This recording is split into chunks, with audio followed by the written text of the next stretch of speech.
Thank you. Thank you. I want to thank everyone for coming out. She indicated I'm from Buffalo, but it is still cold out. Thank God it's not snowing. Buffalo, it will be cold. I just want to start by saying a little bit about Rosa Parks. For those of you who do or do not know, she was born February 4th, 1913, and she passed away on October 24th, 2005. Many people refer to her as the first lady and the mother of the civil rights movement, because she was so bold to, on December 1st, 1955, and not give up her seat, which was propelled the Montgomery bus boycott. While she was not the first person to do that, she is regarded as the chain reaction, the person who woke up the world that something must be done around integration of the bus system. But back then, people were getting on the bus. They were all going in the same direction, but they were fighting for equal treatment on the bus, right? And after that, they started fighting for across the country to desegregate the buses. So when you got on the bus, you got treated fairly, right? You get to sit wherever you want to sit. Then in some places, they began to fight to get Black bus drivers, right? Making sure that the buses go into Black neighborhoods and they got charged the same fare and they got to sit wherever they want to sit. But a few years later, which brings us here today, now we don't just fight for making sure that we can get on the bus, we can sit where we want to sit, and that the routes come to our neighborhood in a fair and equitable way. We want to make sure that that bus, many of which are powered by diesel, are not killing our kids and our parents, right? Because the air on the bus, actually, particularly on the school bus, according to the National Resource Defense Council, the air on a school bus is actually more toxic than the air behind the bus. Did you know that?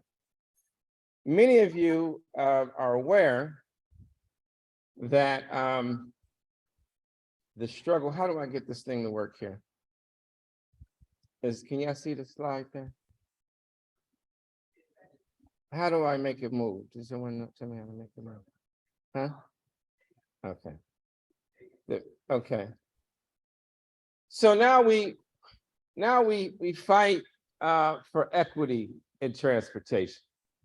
And there are a lot of things in the transportation space that many of you can remember, especially if you are African American or as well.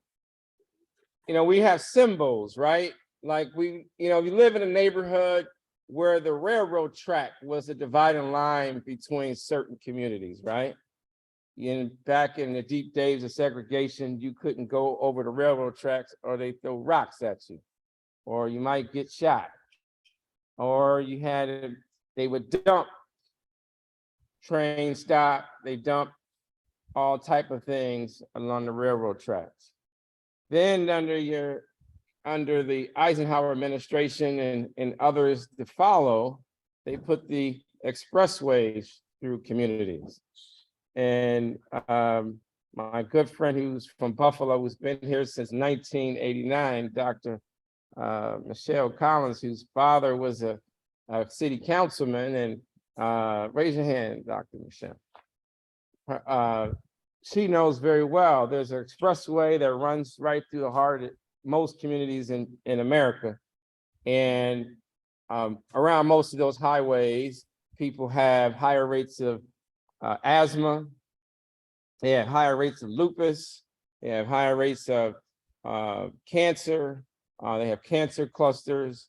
And so this issue around transportation justice and equity is really important. And so when we talk about equality, we're talking about everyone being able to see over the fence, right? Everyone being able to get on the bus, everyone being able to sit where they want to sit, right? But equity means that we got a fair shot of resources and that communities of color don't bear the brunt of all the equality that everyone gets, right? So everyone gets on the bus, but some people, because where they live, you know, they say zip codes can tell you, predict how long you will live.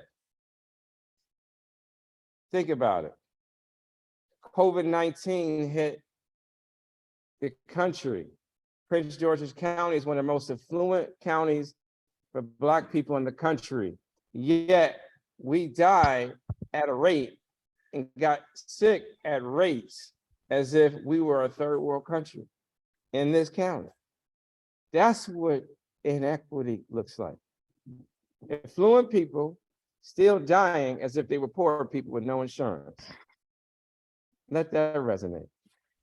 So transportation equity is about accessible access so that everyone in the community can have a fair distribution of those resources, the benefits, the costs, and the services.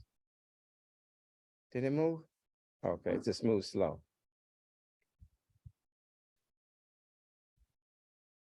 Jan, I'm gonna get to the next slide. So I'm gonna just wrap up really quick because I don't have a lot of time. Why do we fight for equity? Because those highways and expressways and railroad tracks simply run through minority neighborhoods. You put on top of that bus depots, service facilities, oversaturated in low income and minority neighborhoods. As I said earlier, we talk about bronchitis. How many people know at least one person in their family that has asthma or bronchitis? It's incredible. We talk about leukemia and chronic pulmonary diseases, cancer clusters. All these things are oversaturated in these communities because of transportation. Most people don't realize that this is what we're fighting for. Some of the symbols I talked about earlier,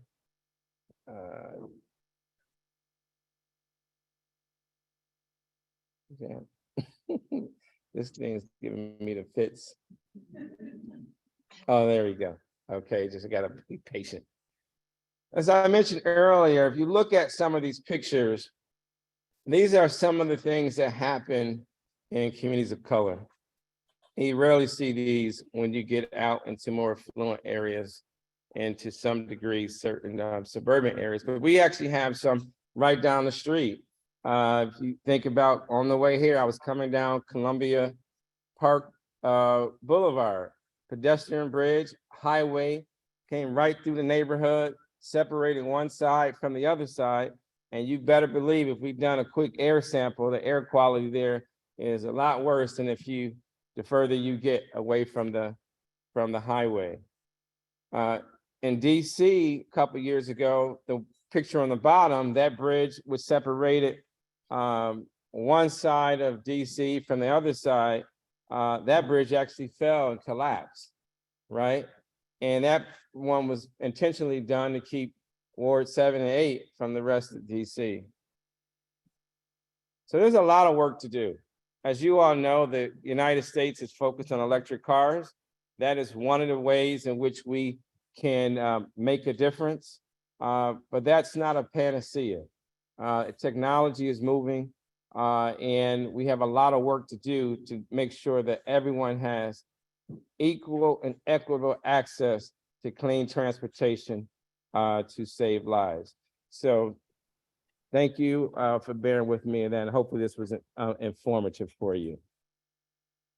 Next, I want to acknowledge our director of the Prince George's County Department of Environment, Andrea Crooms. Thank you for being here.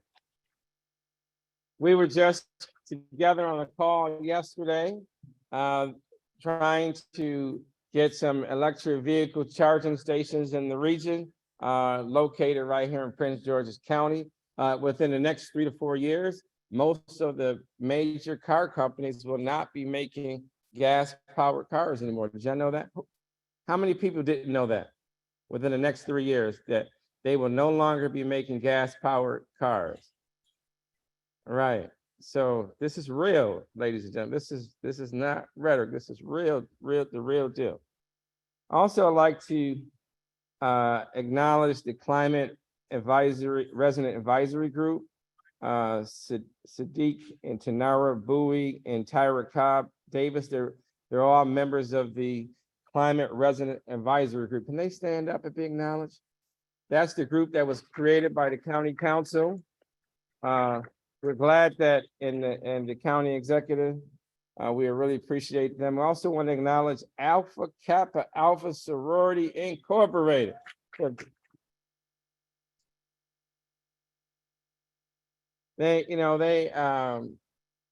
a member of Alpha Phi Alpha, so it's so great.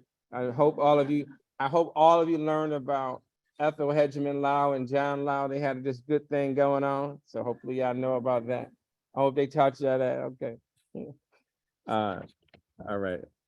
Let me just follow my last note so I can introduce our speakers. All right.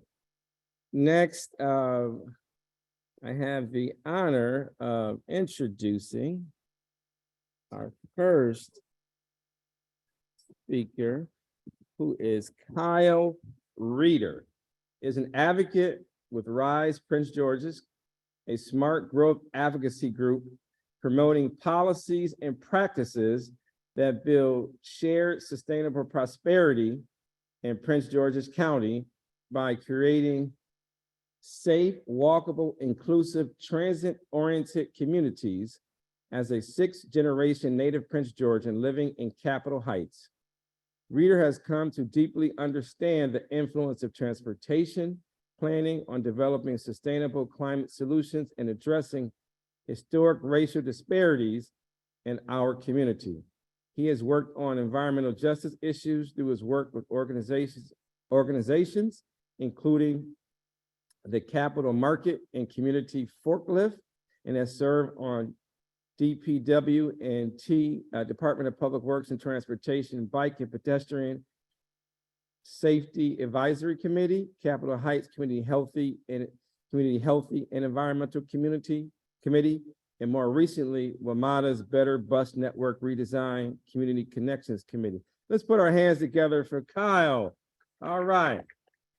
I know y'all been, yeah, give him a little, hey! Woo! All right. Kyle, the floor is yours. And let's also welcome all of our people on Zoom today. All our folks on Zoom. All right, welcome. We have about 10 people on Zoom. Thank you. Thank you. Good afternoon, everyone. How's everyone doing today? One more time, how are you guys doing today? All right, good to hear. Let me just get situated with notes.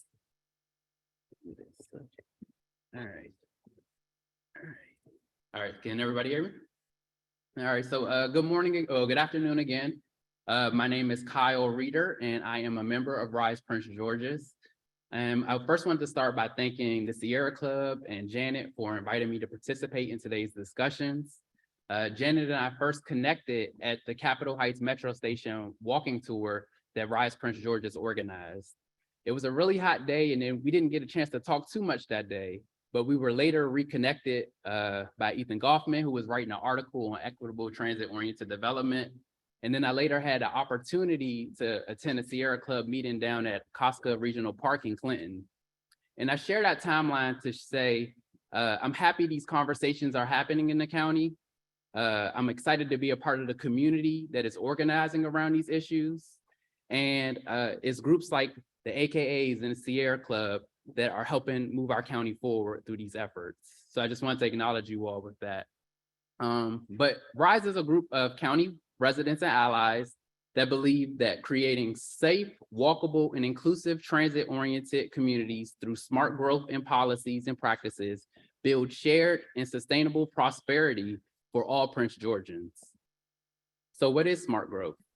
Smart growth can look different from place to place, but generally it's an approach to community development that encourages diverse housing and transportation options, promotes a variety of building types and uses, and draws solutions from robust community engagement and feedback. Growth is smart when it increases a community's resiliency, gives people more choices and personal freedoms, provides good return on public investment, and exists in harmony with a thriving natural environment, and expands opportunity for everyone. Just a little bit of personal background about myself. As mentioned, I am a lifelong 6th-generation Prince Georgian. I grew up in a sprawled, middle-class, majority Black community with really nice single-family homes in an unincorporated part of South Bowie. There were no playgrounds, no community centers.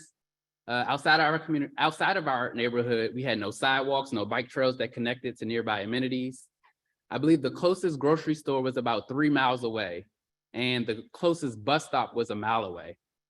And just for context, I checked the walkability score online, and my childhood neighborhood had a walkability score of a strong 1 out of 100, right? So it was very much car dependent. And I don't know if any WABA folks are here, but the bike score was 28. And again, that's not really a strong score.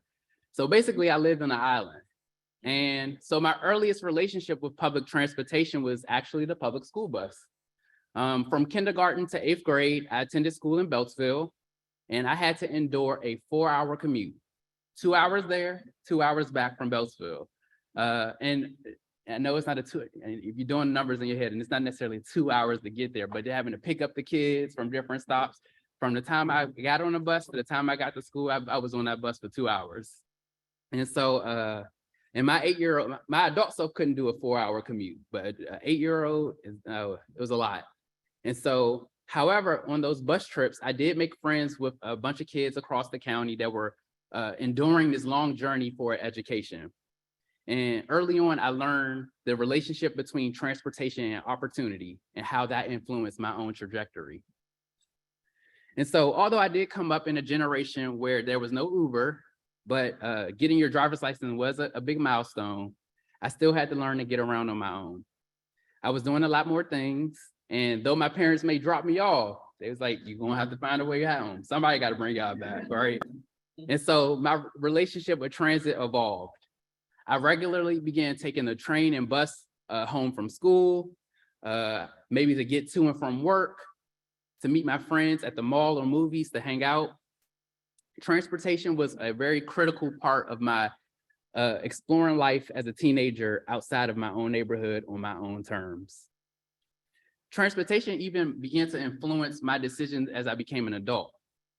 When I moved out of my parents' house in Bowie, it was important for me not only to get a place that wasn't under their roof, but also a place that allowed me to get around without having to rely on an unreliable car. And if you ever had to rely on an unreliable car, you know the anxiety that might induce.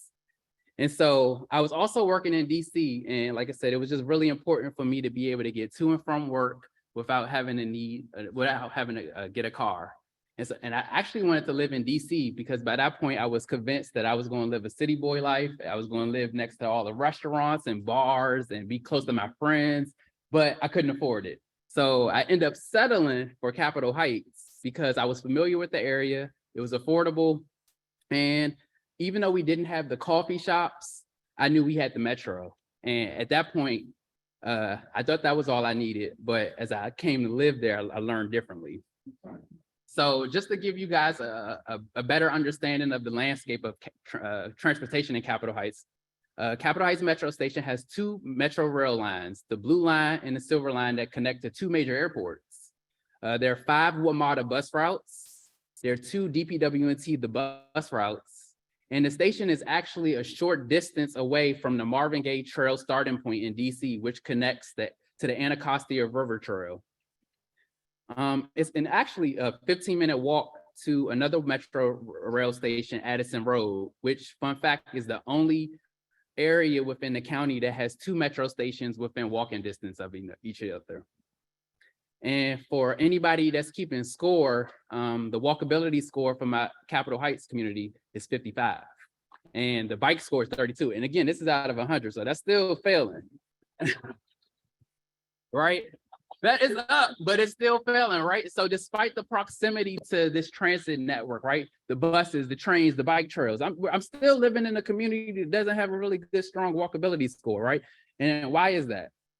Narrow sidewalks, missing crosswalks, inadequate street lighting, and the fact that Central Avenue, Maryland 214, a 6-lane highway that oftentimes feels like a speedway, runs right through the center of my community with racing cars, making access for pedestrians extremely difficult, especially for people with limited mobility. Even as a driver, the road designs create the perfect conditions for collisions. Car accidents often destroy property and result in a number of pedestrian fatalities.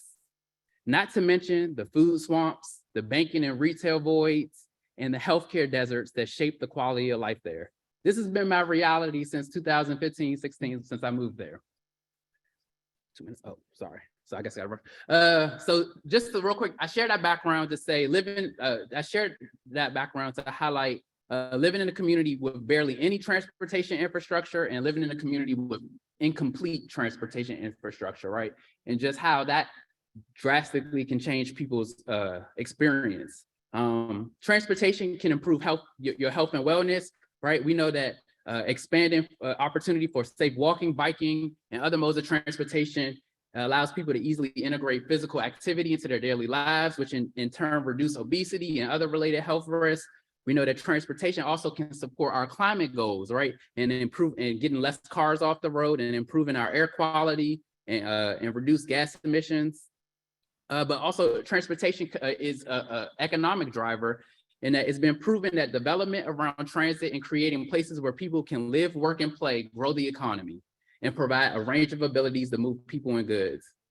So according to an article in the Washington Post, 54% of jobs are located within half a mile of metro stations and metro buses, and about 28% of the region's property tax base is located within half a mile of a metro station. And so, and just kind of wrapping up, the benefits of the robust transportation network improves one's quality of life.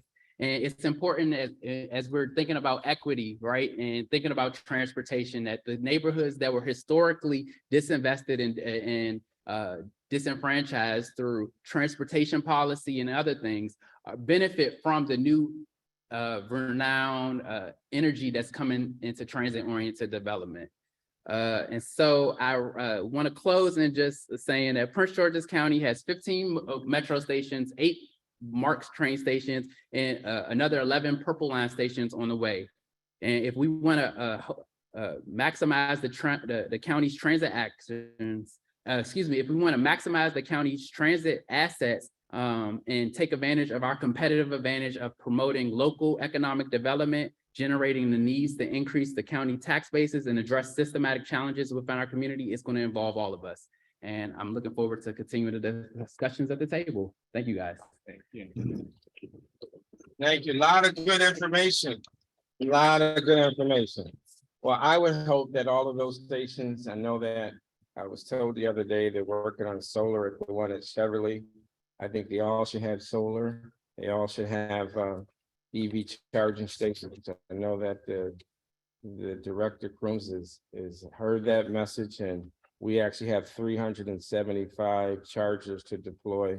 We'd love to see many of them in Prince George's County. So let's do it. Let's do it. Next, I want to bring up Tyrah Cobb-Davis, was raised in Prince George's County, has been a lifelong resident of Laurel. She is a graduate student at University of Maryland, Baltimore County, in the Geography and Environmental Systems Department, with research interests in flooding in urban environments, environmental justice, climate change, and so much more. She's involved in iCure at UMBC. She earned her bachelor's degree in environmental science from Randolph College in Lynchburg, Virginia. Let's put our hands together for Tyrah Cobb-Davis. There's Tyrah. Okay, come on up. She looks so different than on Zoom. You got a few minutes, and I'll give you the little cue card, so I'll have to come give you the hook. All right. Well, thank you, everyone, for having me today. I'm excited to Can you all hear me now? Yes. Okay. Good afternoon, everyone. Thank you for allowing me to share this space with you all and for inviting me to kind of share my experiences with the group. I have some notes on my phone, so I'm going to look down. Don't mind me. But I'm here today in the capacity as a CRA member. I recently joined the Prince George's County Climate Resident Advisory Group for climate change and environmental justice. And if you're unfamiliar with what that group is, it is a group of residents, a very diverse group of people coming together to provide community knowledge to the county based on some of the things that we want to see through like changes and stuff like that. Okay, I got this from the site, so I'm just going to read it. So the CRA wants to see things with the goal to help mobilize all sectors and communities towards the goal of a carbon neutral, healthy, equitable, resilient county. I'm joined today by a few other members, Tanara and Asma.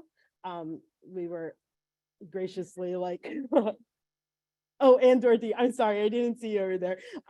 We were introduced earlier, but it's been great to be involved in this group and in this space. And it's important to me, especially after being in the academic space for so long, to highlight some of these issues and really work with communities. I feel like sometimes in the academic space, we're just so siloed and we do our research, but it's like, okay, especially in my field in environmental sciences, people are doing the research for air quality. People are looking in infrastructure, but what's next, you know? So it's really important to bring people together, either in these resident settings to elevate the voices of the community or events like this as well. I'm trying to think, okay. Specifically unrelated, but as the previous speaker was talking more so about like the road infrastructure, I realized that that's really related to what I do in terms of urban flooding as well, because it's all interconnected. All environmental issues are kind of one and the same, which I think is really interesting. So it's like, okay, where are the roads, and certain communities are being impacted by certain things more than others. Yeah, sorry, I'm really nervous, but thanks. Okay, one of the goals of the climate action plan for the county, of course, is to reduce greenhouse emissions. So it's really important, I guess, to really highlight the role that transportation plays in that. And so it's great to see all of the good things happening at the county level and that we can take advantage of as residents. That's really great. So yeah, and I guess I can kind of echo what was been said. So I grew up in South Laurel, also a community that doesn't really have access to a lot of like public transport. For example, we're siloed in our neighborhood. We're very reliant on our cars, and of course growing up it's like it's the norm, but as I've gotten older, it's important to recognize that not everybody has like the same means or access to a reliable car. So being in a space with going back to the equity of, you know, transportation and everything, like everyone should deserve access to getting around to the grocery store or to a neighborhood park, and not just being stuck within their own communities and not having access to a variety of different resources, whether that be recreational or things that we need to live. So yeah, I guess that's all I really wanted to share. All right, thank you. Thank you, thank you, thank you. Take the Kurt. Before I bring up our dynamic next speaker. One is 100 people die each year on the roads in Prince George's County. 100 people. Limited bus access happens, which disproportionately impacts our service workers, which often are Black and Latino people. There's no efficient transportation system in terms of if you work in DC. I know if you put in right now certain address in DC, it takes 3 times the amount of time for a car if you want to go on public transportation. There are a lot of barriers to biking. There are also bridges that separate neighborhoods, and many go over over previous greenways as well. So next, I want to bring up I want to acknowledge our vice mayor, or is he the mayor now? Did they make you the mayor yet? I'm not the mayor yet. He's the vice mayor, Vice Mayor Xander Court. All right, right? Yes. Also, member of our team, Khadijah Shaw from Bowie State. She's an intern in our office for a year.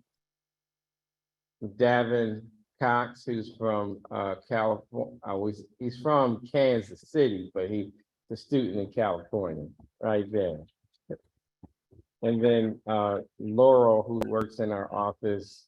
All right, hey, Laurel Mac Wilson's new to our team as well.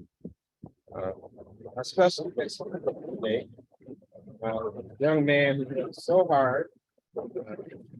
He is Delegate Jazz Lewis, was born and raised in Prince George's County, attended Flowers High School before graduating from the University of Maryland, College Park. He currently represents Maryland's 24th legislative district since 2017. In the House of Delegates, he currently serves as a Democratic caucus chair, and now the whip now, right? He's the whip now? Yeah, he's the whip. When I was in the Senate, I was deputy whip. He's the whip. We got to crack them votes. Make sure when the speaker says time to vote, they got the votes. In his time in Annapolis, Delegate Lewis has worked on issues ranging from criminal justice reform to economic equity and environmental justice.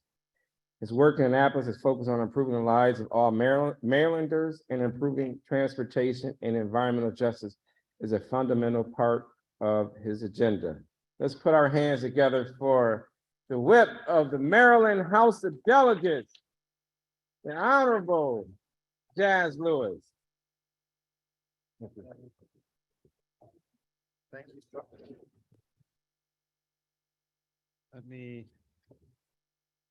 Good to see everybody on Zoom too, by the way. Can we get a round of applause for Antoine doing a great job emceeing? To the lovely ladies of AKA Prince George's Sierra Club, specifically Janet. Thank you so much for having me here.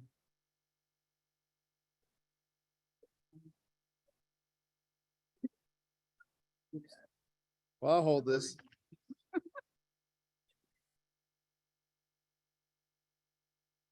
All right, there we go. So I prepared something to say to you guys today, but my good friend Kyle took most of my thunder. So I'm gonna do my best here. My name is Jazz. That's my real name. That's usually the first question I'm always asked. My mama actually named me Jazz. And I do play music when I get the time. I paid my way through college playing guitar at local churches and the like, but now I typically play Disney songs for my 2-year-old. So that's my gig. It's my pleasure to represent the 24th Legislative District in Central Prince George's County. And I was born and raised here. And as Antoine stated, I have the fortune of serving as the House Majority Whip, which is the 4th ranking role in the Maryland House of Delegates. And essentially what that does is it's my job to count the votes and ensure attendance for our members, to make sure all the wonderful bills that many of you all advocate for, that we actually have the votes to get it done. And when we're short, I need to figure that out. So if you've watched shows such as House of Cards, yeah, I'm not killing anybody or doing anything illegal. But when it seems like we're short of votes, it does cause me to pull people into my office to figure out what's the challenges. And we have bigger conversations We take it out of the specifics and start talking about values to see how we can bridge the gap. And I enjoy it.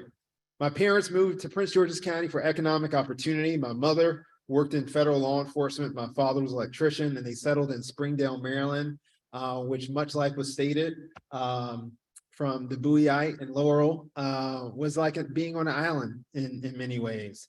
But this community is my home. It's where I met my wife and fell in love, and it's where I'm raising my son, Miguel. And I want to ensure that my son can grow up and enjoy this community without caustic air pollution, water that he cannot drink, in a society that does not make way for him to have economic mobility like myself and his grandparents had. And frankly, it's up to us as a state and as a country to move boldly in this moment to address our climate goals so that the current and future generations reach their full potential and a quality of life that their forebears had. So there are a couple things that we're doing here in Maryland to address one of the main drivers of our global greenhouse gas emissions. The EPA says that about 27% of total US greenhouse gas emissions comes from transportation.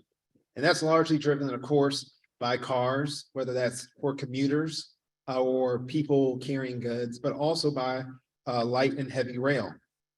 Our reliance on cars to get wherever we need to go literally fuels the dangers of today and tomorrow. And we need to be honest about the impacts that this policy choice has led to. Most major highways and roads pass through lower income and minority communities, contributing to emissions, but also causing increased asthma and other health issues in these areas. On the racial wealth side, these communities have the least wealth and means of increasing their wealth, compounding their ability to address the challenges we collectively face. If you are not near those locations, you are on opportunity islands, away from jobs and resources needed to survive and thrive in Maryland. Therefore, any plans to address climate change in our state must focus and start with equity and environmental justice. If we do not take corrective action, not just here, but worldwide, we'll see even more powerful weather systems wreak havoc on our cities and towns. And when you add that everyone doesn't feel these impacts evenly, we must ensure that environmental justice is our approach. The Maryland Department of Transportation has begun to purchase fully electric buses and is working on getting more charging stations around the state for electric vehicles. So that not only will we support mass transit, but we are moving to ensure that we do so in a way that is almost net zero to our environment. Thanks to President Biden's bipartisan infrastructure plan and the Inflation Reduction Act. And I want to say that again, just because we have so much influx of federal money across this country, and many folks are forgetting who made the tough choices to do it. And it was this president's leadership that caused that. And I want to thank him. He came this week to announce a partnership that we have with the federal government in investing in a 150-year-old Baltimore and Potomac tunnel known as Frederick Douglass Tunnel, the oldest tunnel on the Northeast Corridor. Replacing this tunnel will cost over $6 billion, but it'll create 30,000 good-paying jobs, including 20,000 direct construction jobs, most of which will not require a college degree, and address the largest bottleneck between New Jersey and Washington, D.C. The renovation and new construction on our railways is a big step because millions of people commute that way. Right now, if you want to go from, let's say, Philadelphia to Washington, D.C., it's going to take you a really long time. Addressing this bottleneck here, particularly if you're from Baltimore to D.C., will limit your commute to less than 30 minutes, which will encourage people to get off of their cars, right, and have other modes of getting to work. Upgrading our aging fleet and using modern technology allows for greater use of near zero emission trains, helping to bring Maryland's greenhouse emissions towards a downward trend. This will also help us reach the goals set in Maryland's Climate Solutions Act that we passed last year, which calls for a 60% reduction of our emissions by 2030 and net zero by 2045. I also want to speak on our metro system, which in Prince George's County is largely underdeveloped compared to our region. And yet many still rely on this form of transportation in many ways. During the pandemic, rail ridership dropped 90%, but bus ridership did not, because the people who ride bus need to use it to get to work. It only dropped down to about 30 to 40% of ridership. And it was the first thing to bounce back. We need to continue to invest in bus rapid transit as well as rail. There's also need to expand transit into more areas in our state, which is why the addition of the Purple Line will provide much more connectivity to jobs and opportunity for many workers and employers, more opportunities to create affordable housing through intentional zoning ordinances and leveraging tax credits, and generally create more economic mobility for all of us. Prince George's has the largest share of federal government employees. Expanding the light rail and bus rapid transit has the benefit of aiding those who work in the District of Columbia, getting to work faster and lessening car dependence, meaning lower emissions. Even on the commuter side, we are making strides, as noted by President Biden's Inflation Reduction Act, providing a $7,500 tax credit to buyers for purchasing an electric vehicle. Here in my district, I'm particularly partial to the Blue Line, where we are investing over $400 million to kickstart development along Central Avenue. This project will help bring new jobs, interconnectivity, and economic prosperity to neighborhoods like Seat Pleasant, Capitol Heights, Landover, and much more. And this is squarely seen as a smart growth tool, creating walkable, bikeable cities with access to needed resources, including health and quality food, and more livable communities where our seniors can age in place with dignity. Hence me saying Kyle took a lot of my points. Mainly focusing on those areas surrounding our mass transit hubs so that we can utilize transit-oriented development will really allow us to take a big step to recreating the community that we want to see. I've introduced a bill to do just that in Annapolis called the Equitable and Inclusive Transit-Oriented Development Enhancement Act, which will fund development around our rail and bus transit stations so that Marylanders can be better connected to opportunities and communities without the need for a car. I've also introduced legislation to ensure that when Maryland plans out future transportation plans, we take the time to analyze the impact these communities will have on minority and low-income communities. Too often throughout our history, we have not taken the concerns and needs of those communities into consideration as we make the most important transit-related decisions. For example, I hail from Glenarden, a town that was split in two by the federal highway system installed by President Eisenhower. The national highway system made the modern economy we all appreciate. However, it also destroyed Black wealth in many communities and increased airborne illness in communities that did not have them prior. These decisions were made without the voices or input of those community members. It was created by those who prioritize efficiency over equity. People who have never seen value in historic communities that cannot be undone. Fortunately, with the influx of federal funds coming into Maryland, we have the choice and opportunity to make better decisions. Transportation policy is largely decided on the state level. With an eye toward equity and environmental justice, we can address climate change and lift those behind. Thank you guys for having me, and I'm enjoying the conversation. Come on, let's put our hands together for Jazz Lewis. Great, a lot of good information. Those highways went through a lot of neighborhoods, and a lot of folks don't realize that many communities across the country, folks who were involved, who were living there, many of them moved out, and communities of color moved in, and they didn't have a voice. And that's what being active is about. You know, being very active is so important. So I want to do two things. First, before we want to take a couple questions. Then we're gonna sing happy birthday to Rosa Parks, right? And cut the cake, okay?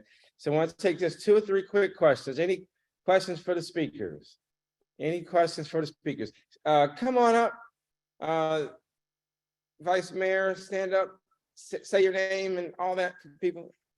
No, you can stay here, just stand up, that's fine. Thank you, Delegate. Why don't you come up here so the people on Zoom, real quick. Sir, you in the back, and come on up too. I gotta hold the mic though, okay? Yeah, All right, come right here, come right here. That way sure. they can see. Hi, I'm Xander Harcourt. I'm the Vice Mayor of the City of District Heights. So I'm very passionate about these things. And one of my questions is, I know we're getting a lot of money to come in to address some of these issues. What I find is the difficulty in coordinating these funds and the level of expertise that you need to get them, particularly for closing in older communities like us. It seems like the big four, they suck up all these funds because they have the technical expertise to get the money.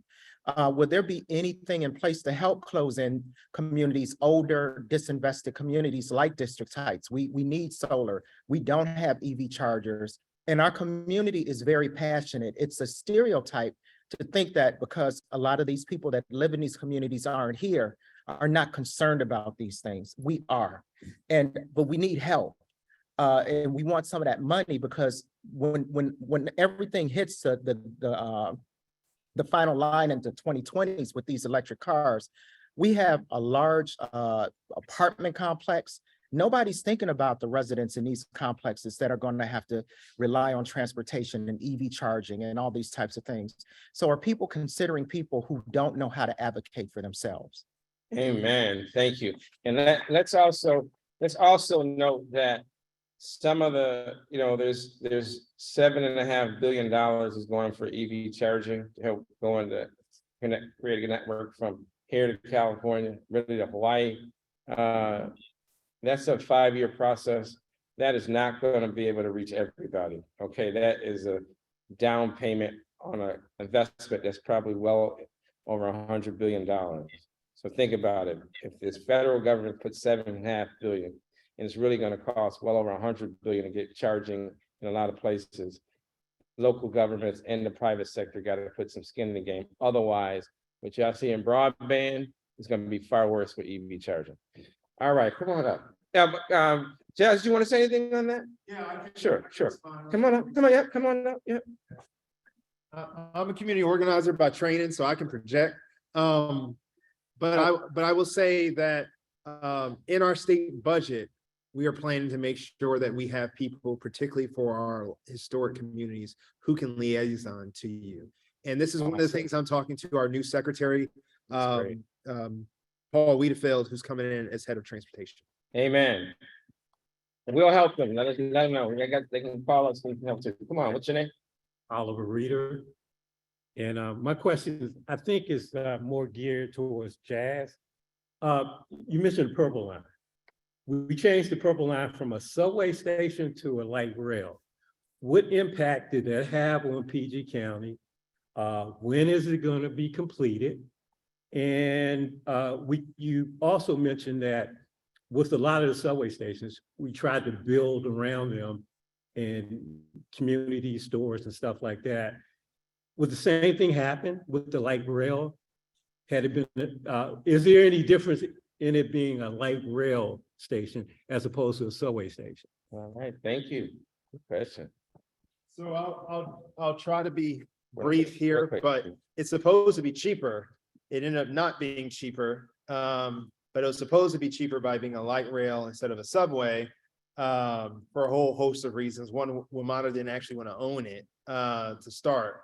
The second part was that ended up in lawsuits, particularly on the Montgomery County side, that caused delays, that caused the original developer to back out. The timetable to when it's supposed to be done now, assuming no further delays, is late 2025, going into 2026. It actually was supposed to open last year, had all delays not occurred.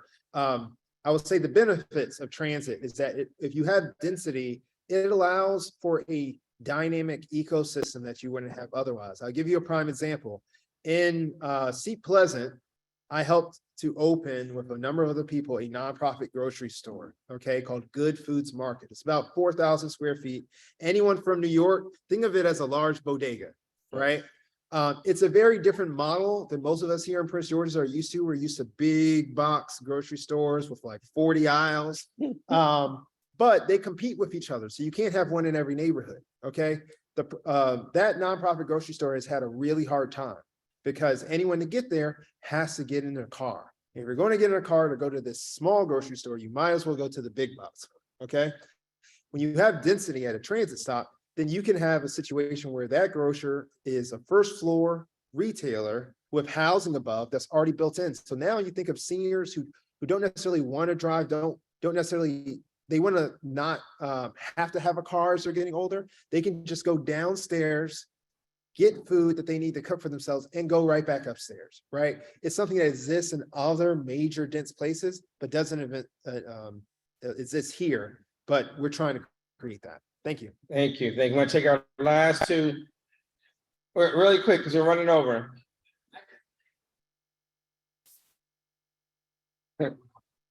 Y'all kind of look alike. Delegate Lewis may not be able to speak with standing, but the last 10 years, we had a Republican government that didn't see the value of free speech. So it's really important that we have leaders like that that believe in. That's right. I'm grateful for the leadership that thinking to the legislators to make sure that we get the dollars of investment and have vision that transportation benefits us all. So I just want to make sure. So we're gonna do this really quick. I'm just gonna let them each state their question, and then we'll have the people respond, okay? All right, because we're gonna go to breakout sessions, and you're gonna be able to really get time to talk, right? There's a lot of people and this is great energy. This is excellent energy. I love it, because I thought no one was gonna ask questions. Now y'all on fire. All right, come on, Director Cruz. All right, so I just wanted to address a little bit about working with communities. So just two big things is one, that Department of Environment is here as a convener to try to help that. We do have a lot of that technical ability. We've been really lucky at getting some grants. We're starting to get like a role of what people want to hear. We have a lot of the narratives done. So we are definitely interested in munis, in the community-based organizations that are interested in going after grant funds. We can support you on that. And two is that one of the legislative priorities that the county executive presented to our legislative team is sort of a micro grant system to work specifically on one of the climate issues, which is flooding, right? Unquestionably, we have a lot of flooding issues, systemic underinvestment, historic underinvestment. We need to maintain multi-generational wealth. We can't maintain multi-generational wealth. We can't keep it in people's homes because that's where the money is, et cetera. So we've asked for a pot of money to be set aside by the state that would allow us to use the Clean Water Partnership to go into communities and solve those problems together, to figure out, okay, how do we leverage all the different funds, county funds, state funds, federal funds, philanthropic funds, regular private sector funds to get this work done. So I'm really excited about that moving forward. And that's been one of the county priorities, so that we can do more to help every community to solve these problems together. Because the county, I've got 10 people working on this. I need everybody working on this. So. Thank you, thank you. And come on up, Yuri. Two things. The county is working on its budget. The state is working on its budget. If you're not going to lobby day for Sierra Club, you should, because how does change happen? You got to fight for it. You can't just vote for it. You got to fight for it. The struggle starts every day, right? So talk to your delegates, your senators, your council people, your mayors, your supervisors. Make sure you're pushing, because they're in the budget process now, right? You want EV charging, you want e-bikes, you want money for crosswalks, you want other outreach help. You gotta ask for it. You gotta fight for it. Yes, Yuri. You can't hold the mic. That's danger when you have an event. You're talking to it. Go ahead. So I'm Yuri. Just a quick thing. I've been in the US for about 10 years. Come on over. And So the they can first see you. few Come on over. years, I lived in DC. I lived in Upper Northwest, kind of a nice neighborhood subsidized by the university. When I started making my own money, I moved to Congress Heights and then upgraded Potomac Avenue. All of those areas were well connected. In fact, Ward 8 has a lot of benefit over Prince George's County when it comes to transportation. I miss living in Congress Heights because I could bike there. Anyway, so when my wife and I, we decided we're going to move to Prince George's County because that's where we could afford to buy a house, we decided we first need to buy a car. And I'm the first member of my family to have a driver license and own a vehicle. Like Americans say, oh, I'm the first person to go to college. Well, when the Soviet Union gave everyone free education, they didn't give anyone any free cars or cheap cars. The bottom line is we can talk a lot about transportation. And I grew up, my mom took me on a bus from hospital when I was born in a thing to home, and it worked well. I know how transportation works, but what I don't understand is what doesn't work in our county is not just bringing people to where they need to go, but bringing where they need to go to people. We live next to Morgan Station. We've seen 42 townhomes approved by the previous colleague, Andrea Harrison, who used to be our council member, approved townhomes next. And I said, why not mixed use development? I want a grocery store. Jazz Lewis talks about perfect model, 5 floors and grocery store downstairs next to metro station. Why not that? Today we're seeing an advanced auto parts store being approved next to the metro station for cars next to metro station. So I want to ask the concrete steps that you all see that is gonna not only bring the transit to people, but people they need to go bring that to people. What are the concrete steps so we can accelerate the process? So I don't need to have 2 vehicles living in Prince George's County next to a metro station. Yeah, Thank good you. point. Thank you, thank you. Thank you. We'll talk about that. We're gonna talk about that in breakout groups. Yes. He stole my question, but it's Good. similar. Prince George's County recently got $21 million in federal money Come on, for, come on, they can't see. to work on some of our roads, and those are gonna be county-owned roads. However, 80% of the fatalities unfortunately happen on state highway administration roads, and we need to get some funding to work and make that happen. The other aspect of it too is that transit-oriented development is great, but we need transportation to get people from point A to point B. First and last mile is also very important, because if you can't get to where you need to go when the last few miles, then you're not gonna choose transportation. Thank you. Thank you, thank you. Good point. Good point. Just 2 quick things on that. Thank you. I would say to you, I know my one of my delegates, Nick Charles, has been hosting some forums with the DOT on maintenance and some transportation issues. I think we need to encourage all of the delegates and state folks to do that. Maybe a reach from summits or something, Jazz, the delegation can put together, because you're right, 80%, that's part of that 100 deaths, right? And there's so many other things, and I don't think it's so vast in the county. Delegate Lewis, you're gonna say something real quick? Yeah, I was just gonna say that, so Delegate Nick Charles has a bill to redo how we allocate funding to state highway. Because we essentially found that over the Hogan years, I'm not getting partisan with you guys, I'm just telling you facts. But even before that, during O'Malley, most of our roads are state.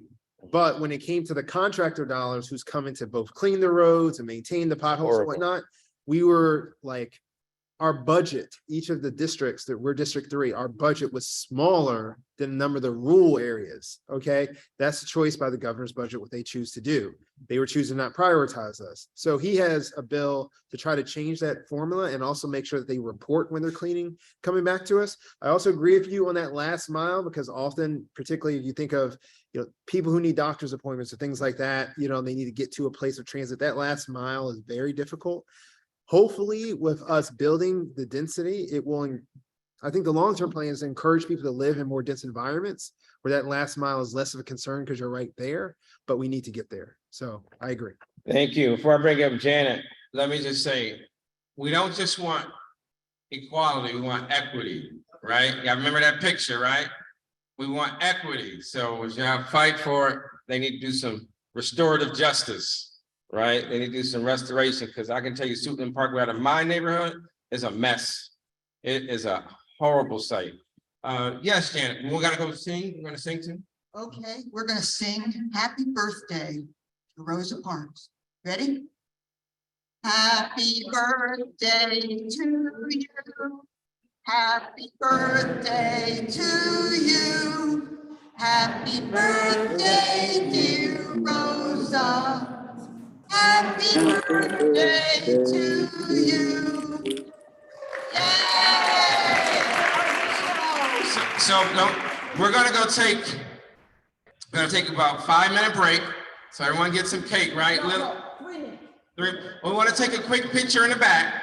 So everyone go in the back. We're gonna take And dishes in the bins, and then back to take the picture. and then you got to get to your Very quickly, back to your place for your discussion. and we're gonna give you the instructions. And we'll give you instructions, okay? So everyone take your dishes back. Then we're gonna meet over and take a quick photo with the Rosa Parks cake.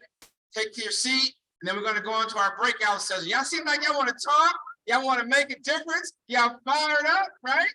All right, this is what change looks like. All right.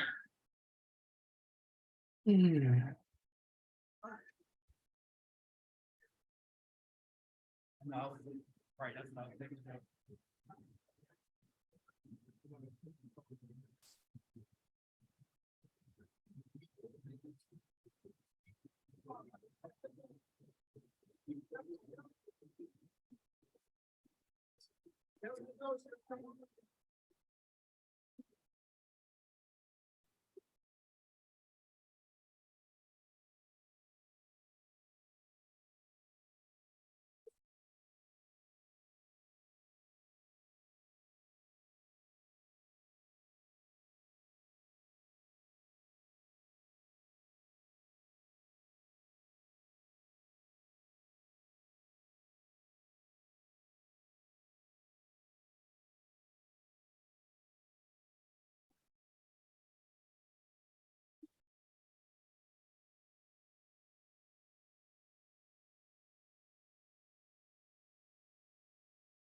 We're going to put you guys in a breakout room. It will be 6 people plus the 2 hosts in the breakout room. If we don't do that, you'll hear background noise and we would not be able to understand when any of us speak. Jonah, do you want to create the breakout rooms now?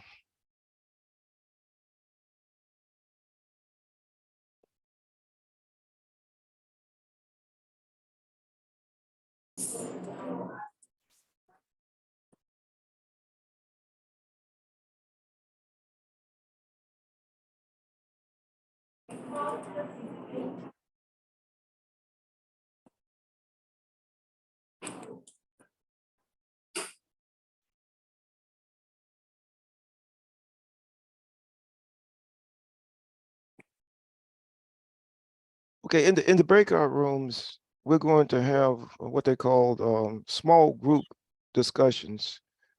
We'll start off by each person introducing themselves and where they live, and this is going to be 45 minutes. But there will be 6 questions, and we don't have a scribe. So what I would like is for each question, each individual, sort of jot down in the chat their answers to each question.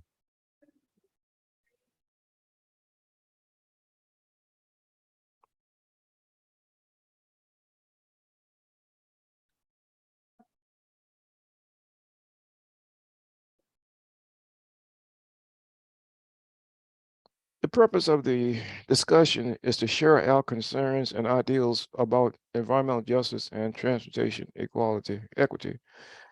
It's a chance to listen to each other and learn from You one are a scribe. Please wave to me. Scribes, make sure. Okay, getting back, it's a chance to listen to each other and learn from one another, because we all see things a little different and understand better when we hear how things seem to someone else. We want to make sure everybody who wants to speak gets a chance to speak, and we want to listen respectfully to one another. If you usually talk a lot, maybe shorten your answers a bit. If you're usually quiet, try to speak up a little more.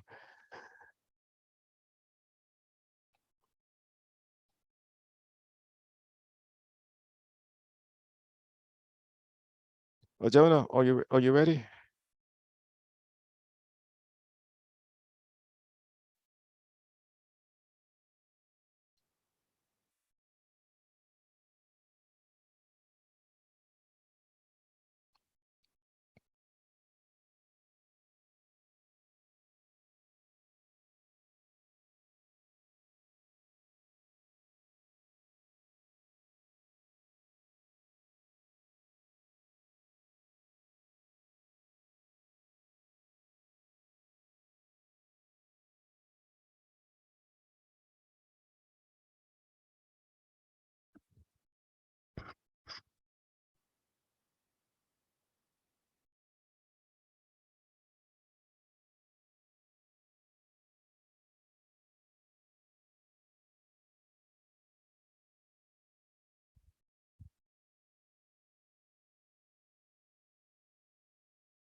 The notes in the last meeting. I'm sure this group, we're gonna have a lot of good notes.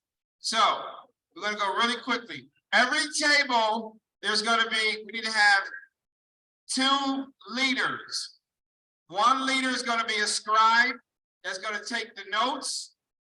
The other leader is going to facilitate the discussion. On your table, there should be 4 questions.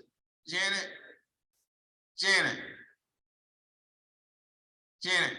up front. Do they are the questions on their table? All right, yes, okay, good. So everyone should be able to take notes. You should have a note, a marker there, right? And we have a discussion guide. So each of this section, this part is going to be 45 minutes, okay? Maybe 35, just so we can make it a little bit. As you think about, so to everyone, who's going to be the scribe? Pick a scribe for your table. You got a scribe? Yes. If you are a scribe, wave, put your hand up if you're a scribe. Okay. So this table is the scribe? No, Nyla's the scribe. Scribe, does every table, Lindsay's a scribe. Maureen's a scribe. Table 9, we have the scribe. Yes, Dana's a scribe. Yes. Okay, so are there, if there's an empty seat at your table, show me where the empty seats are. Okay, so, Mr. Reader, can you come up to this one? Okay, because that'll be better, so you don't just, we want you to talk to people that you didn't talk to. All right, thanks. All right. All right, does every table have a facilitator? All right, so every table, you need to pick someone that's going to help lead your discussion. One person take notes, the other person lead the discussion. All right, so pick that person.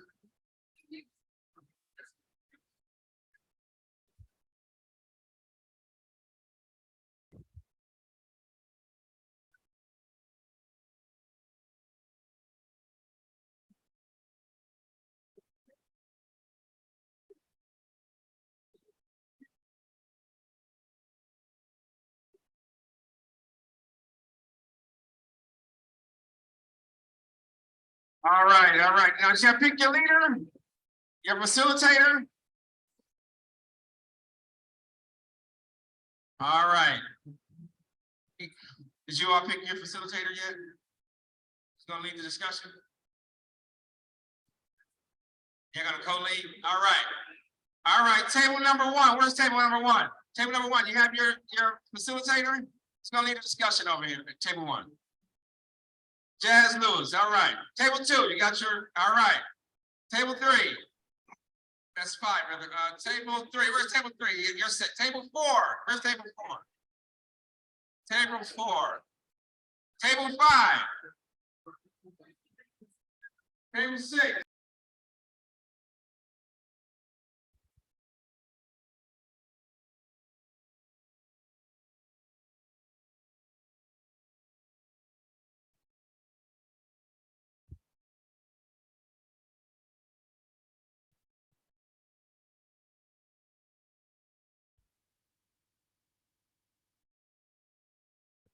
Okay, we may as well get started.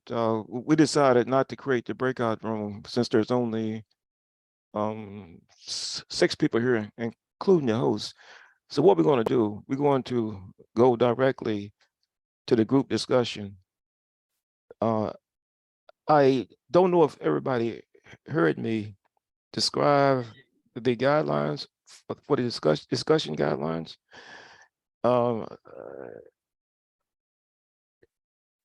There are going to be 6 questions we're going to respond to, and we don't have a scribe, but the session is being recorded, so we can go back and look at the recording and see what everybody had to say.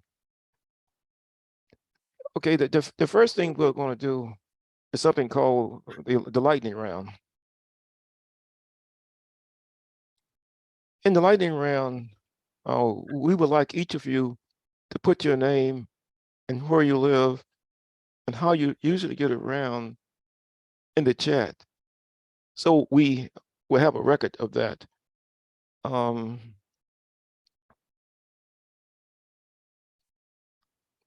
I will put the description of the lightning round in the chat.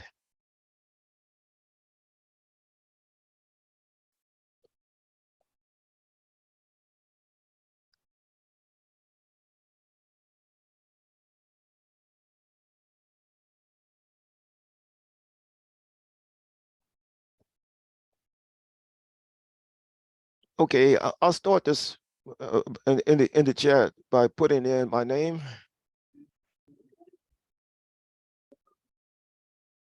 Did you guys get the Well, directive to start your breakout groups? Yes, Anton, we only have 6 people, including the host. So we're not gonna create a breakout group. We're gonna stay in the virtual room so that No, that's good. All right, Right. y'all already into it. Okay, good. I was So just we- checking on you. Yeah, so we're gonna mute you can mute that laptop you're on so that it doesn't disturb the. Okay, I'll be back in around 35 minutes. Okay, check on us. Thank you. Okay, I see Charmaine Brown. I see Alexander Harry. And I'm going to put my name and location.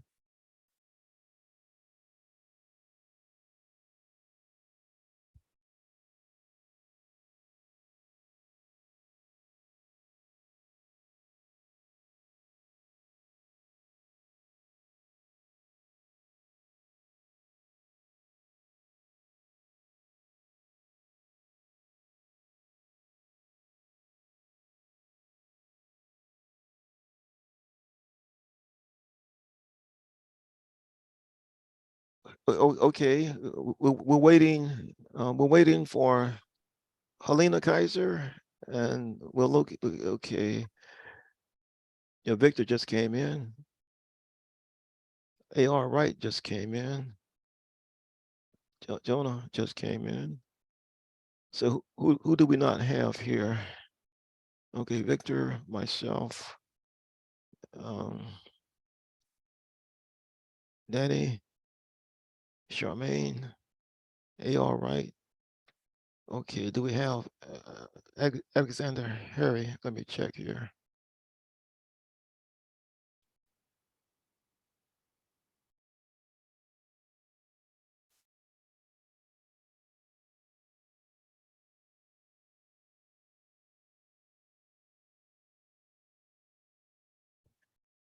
Well, we have a few minutes, so why don't we ask each of you to state how you get around. Do you drive your car? You take the bus? Do you Uber? Take a bicycle? I live in Accokeek, and public transportation is non-existent here. There are limited bus service, and you have no choice but to have a car. I have a internal combustion car, and I do intend to get a electric car at some point in time, but I don't have much of a choice but to use a car. Okay, Victor, how do you get around? You know, a combination of things. So I work for DPW&T. We've been mostly remote during the pandemic. I regretfully would generally drive to work, as it's about an hour and a half by a combination of transit. I live in Silver Spring, so I do walk a lot within my community to I'm about a 20-minute walk from the subway, but I'm 2 doors from a bus line that goes straight to the subway.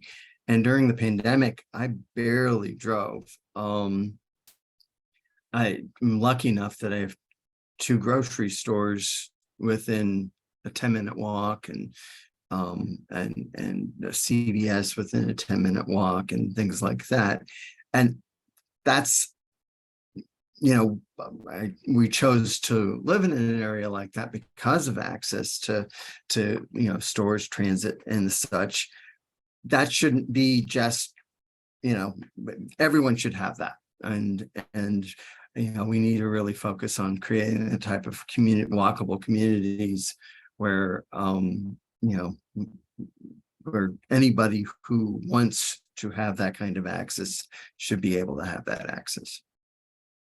Well, thank you, Victor. Helena, could you answer that question? How do you get around? Yes, I did answer it in the chat, but Oh, yes, I see it in the chat. I'm sorry, I was a little late. Right. in answering, but I can share that also orally. My husband and I moved to Maryland just 4 years ago. We lived in Little Rock, Arkansas for 42 years and were academics there. There we witnessed almost no public transportation whatsoever, except to take the Blacks from the east side of the town over to the west side of Little Rock to work in the houses of the richer whites. Here, we chose to be near public transportation, that is to be within driving distance, 5 minutes of subway. So we are right next to Prince George's, now called Hyattsville Crossing subway, which metro stop that I use very frequently, and so does my husband, whether it's for doctor's appointments or for fun going into DC. We just unfortunately can't get to the Kennedy Center by metro and to Georgetown by metro, but we like to use the metro. We both lived in Europe for many years and we love the public transportation there. And so we would like to see more of that here, and more efficient bus system connecting to the metro stops. I use my car when driving around in Prince George's County because the bus system does not seem to be that efficient for me. Thank you. Thank you. Danny, could you answer the same question? How do you usually get around? Sure. So I live in Hyattsville along with Helena, in the incorporated part of Hyattsville, close to a couple metro stations, but I have got 2 kids. One of my 2 kids has significant medical issues and lots of therapy and stuff like that. So car is pretty essential.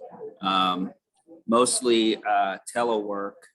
So I'm not commuting, well, but since kind of post-pandemic, like Victor, mostly I don't drive to the office, but I do a fair number of driving trips.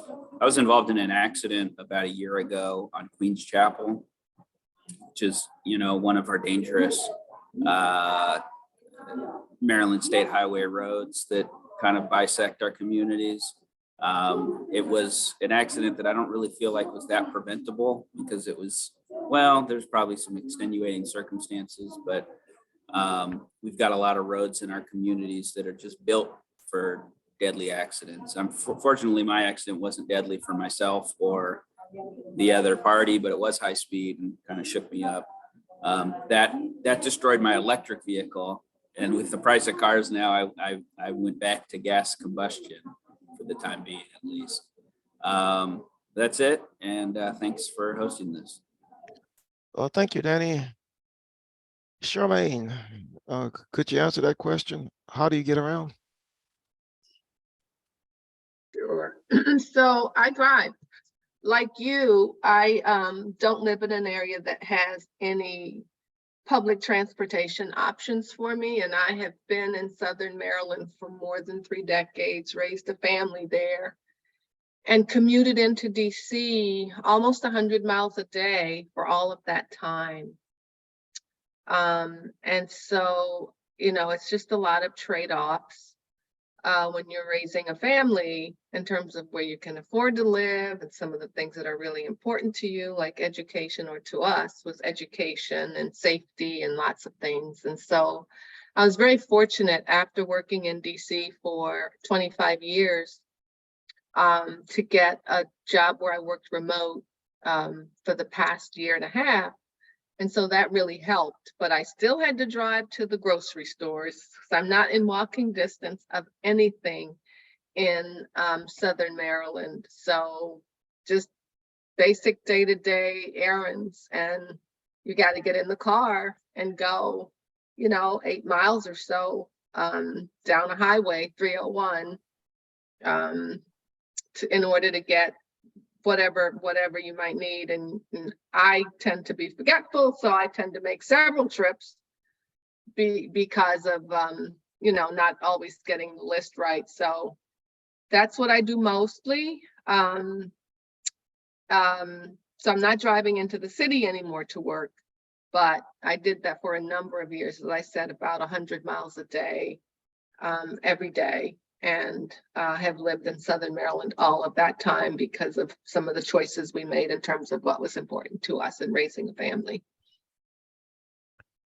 Okay, thank you, Charmaine. Jonah, she's in the room with about 60 people. There's a lot of background noise, so she can't talk. You can see what she wrote in the chat. Um, I'm someone who doesn't like driving all that much. I drive out of necessity. When I'm trying to get to DC and parts of Virginia, I mostly use Uber or a Metro. Okay, AR Wright, could you answer that question?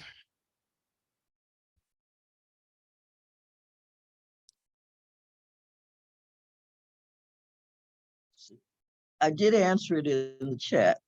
My name Okay. is Arthur Rewrite. So the symbol says AR, and I put my full name in the chat. Well, my first and last names. Okay, I see that. You say I use my personal vehicle. It seems like all of us don't have much of a choice. Okay, the Alexander Harry, let me see. Okay, let's see what Alexander Harry put in the chat. Okay, I see it here. A drive, Mark, Metro, Boy. Okay, I guess that just demonstrates how lacking public transportation is. All of us would like to use public transportation, but don't have much of a choice. Okay, let's move on to the next question. We have 45 minutes and we hopefully can cover all 6 questions. Okay, question number 2. As you think about what the speaker said, in light of your own experience, what does transportation equity mean to you? And we have 10 minutes to go through all of our answers. The instructions say write for a minute and then we'll share. I think we can skip writing and just verbally state your answer to the question. I think that's going to be faster.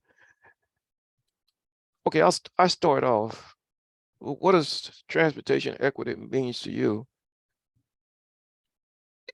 To me, it means that everybody should have access to public transportation. And the only way to achieve that is to have a feeder bus system, or maybe a bus that anyone can go on the web and call, and that bus or van will come to their house and take them to the nearest subway. And I sort of think that would be cheaper than expanding the bus system where you put some sort of large number of buses on the road. Okay, we'll start with you, Victor. Sure. What does transportation equity mean to you? I'll go back to sort of a comment I made earlier. To me, it means anybody who wants access to transportation options should have them. And I think that, and I work for a public entity, so, I think our goals need to be built around providing as many transportation options so that those who, need to choose transit have that option. Those who want to be able to walk to, a grocery store or some sort of important service. Like I have an ice cream store within walking distance from where I live. I consider that to be very important. But no, but seriously, it's access and mobility, and that it shouldn't be different in one community over another. Wonderful. Helena, could you answer that question, please, about transportation equity? Well, I think as you explained the difference between equity and equality, I agree that we need to make it possible for everybody to have easy access to transportation and be able to live without a car if they want to, as Jazz suggested, having these housing complexes with the stores below. Again, that's a format that I've seen in Europe a lot, and it works very well. And that's equity means so that everybody can have access easily. Well, thank you. Danny, a few comments? So I'm going to take a little bit of a contrarian position here. Maybe it's my nature, I don't know, but I think that, there's a lot of things that prevent, like this notion that everyone should have access to transit is great, but I feel like the underlying reason that prohibits that is that we don't have zoning or land use policies that really reinforce that ethic, right?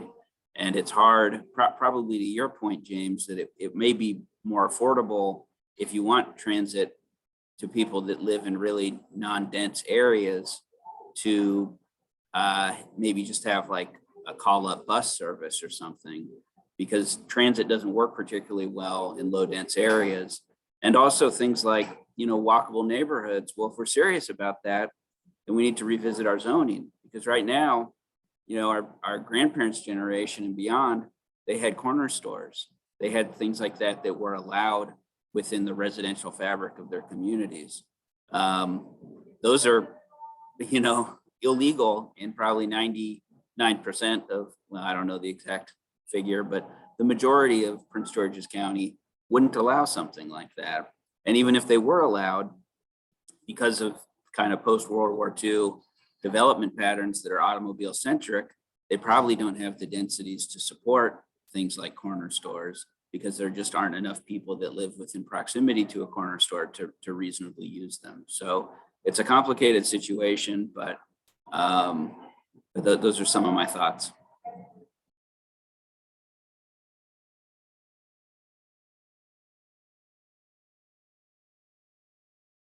I agree that it is a complicated situation. When you were talking about the call a bus service, I suppose that we have call a bus in Prince George's. I've never called it, Yeah. but usually if I'm not driving, it would be using a cab service or using Uber now. But I'm thinking that in residential areas that perhaps we could have call a bus, since to have a bus with a route is inefficient in as much as it probably would not be really well utilized. Most times it would be a rather haphazard pattern of use. But certainly with those who are in housing complexes, to have bus service easily and reliably available would be important.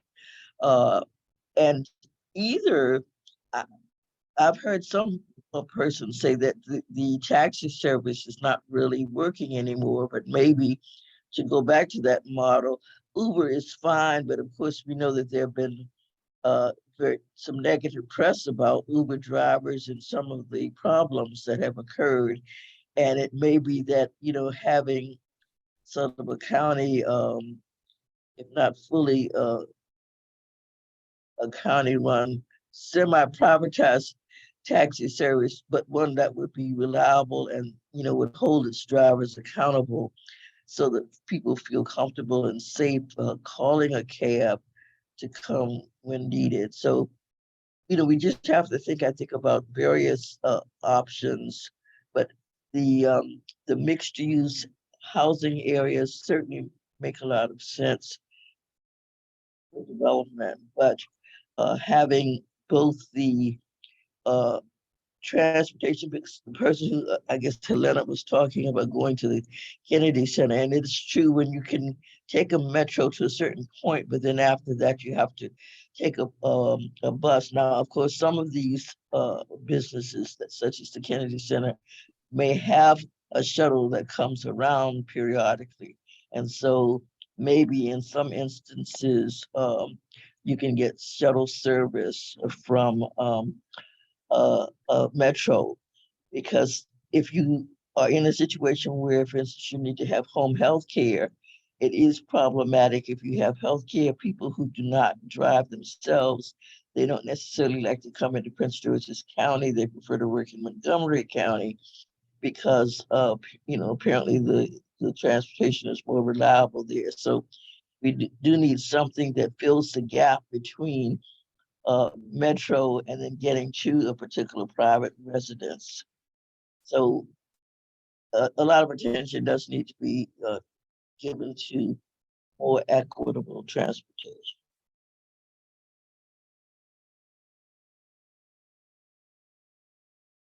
I'd like to add also in terms of the bus system, sometimes the buses do exist, but they don't come frequently enough. So it doesn't quite fit the metro schedule and you're stuck there waiting for 15, 20 minutes or more. Okay, Jonah just informed me that we have about 10 minutes left in this discussion, and we just finished, well, we haven't quite finished question 2. I suppose it's better to thoroughly discuss the question and give everybody an opportunity to speak than it is to finish all of the questions.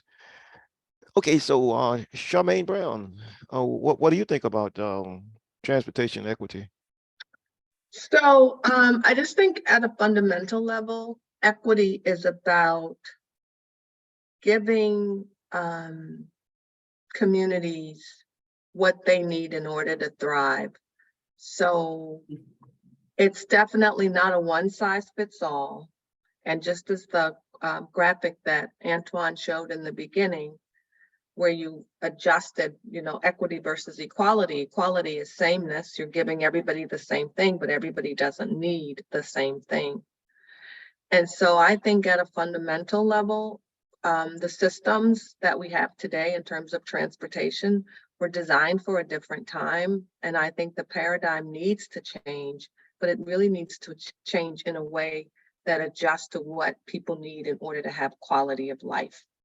I think about the years I spent in a car going, hey, Antoine, going up to Fannie Mae. So that gives you a sense of how long that commute was and the quality of life that it took from family life. But again, as I said, there were trade-offs. And even today, Charles County has not caught up.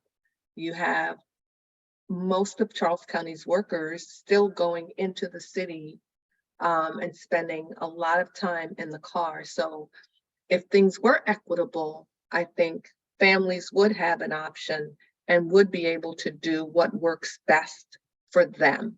And so hopefully that answers your question. Thank you, Charmaine. Alexandra, what do you think about transportation equity? What does it mean to you? Transportation equity, I think, just to echo what a lot of other folks have already said, having the ability to choose transportation options that best suit you. So whether that's using mass transit, even having the ability to bike or walk safely, if you choose to bike 20 minutes to your destination, you should be able to have a road infrastructure, a bike lane system that safely gets you there. And then also, when we're talking about electrification and EVs, making sure that that option is truly affordable to all income levels. The other thing I would think about with transportation equity is you have to kind of also talk about housing affordability. Just being in the DMV, what we're seeing now with all of the metro stops are becoming transit-oriented developments. So you're seeing a lot of mixed-use developments, and you're seeing, 1 bedroom and efficiencies renting for, 2,000, 3,000 a month. That's what the new developments are asking for in rent. So folks that want to be able to have that connected lifestyle and be able to rely on mass transit, you're creating a system where only people of certain income levels have the ability to attain that. And then folks that can't afford that are pushed out into less dense areas where, you might have to walk 20 minutes to get to a bus stop. So those are my thoughts. Thank you, thank you. Okay, we're finishing question 2, and we have question 3, 2, 4, 2, 6 to go. What's going to happen is that after 45 minutes, they're going to bring us back to the main room. So there's no way we're going to finish question 3, 4, 5, and 6. So what I'm going to do, I'm going to pick question 4. And if we have time, I'll pick another question. But I think this one is going to keep us going until our time ends. I think this will be interesting. Question 4, what do you think about electric cars? Do you own one? Would you like to own one? What stands in the way? And hopefully everyone gets a chance to address this question, but I think they're going to bring us back to the main room before that happens. Okay, I'll start off. What do you think about electric cars? I think electric cars are great. And sometimes, when you tell the truth, people get mad at you. Electric cars are great for the environment. They're great for stopping climate change. But when you look at electric cars, they are more expensive than internal combustion cars. And I once read that 1/3 of the population in the United States can never ever afford to buy a new car. I read that the average cost of electric car, when you add up the price and divide by the number of people who own them, costs between, I've seen $50,000 and I've seen $60,000. Let's split the difference and say the average electric car costs $55,000. You can get internal combustion engine car for less than that. So I think that's a barrier to a lot of people who want an electric car from buying one. Part of the question says, would you like to? Yes, I would like to, and I will, because the technology for electric cars is advancing so rapidly. Every year, the new model is so much better than the old model. The batteries are more efficient, the range is better, they install more charging stations. And at some point in time, I will buy an electric car. What stands in the way? I talked about affordability, and I talked about lack of range. So what we'll do, we'll start off with the same question, and we'll start here with Victor and go down. Hopefully we'll get everybody in here. But Victor, what do you think about electric cars? Do you own one? Would you like to own one? What stands in the way? I think they're great, but I do not own one. And for a lot of the reasons that you had mentioned, I bought my last car right before the pandemic in 2019. It was a cost. I mean, I considered an electric car, but it was an upfront cost decision. I am hoping that with economies of scale, and I am planning that my next car, which hopefully won't be real soon. All right, everyone, we got 2 minutes left. 2 minutes left. Time to wrap up. You got 2 minutes left. So anyway, I'm hoping and plan that my next car will be an electric car. Another inhibiting factor is I don't have a garage.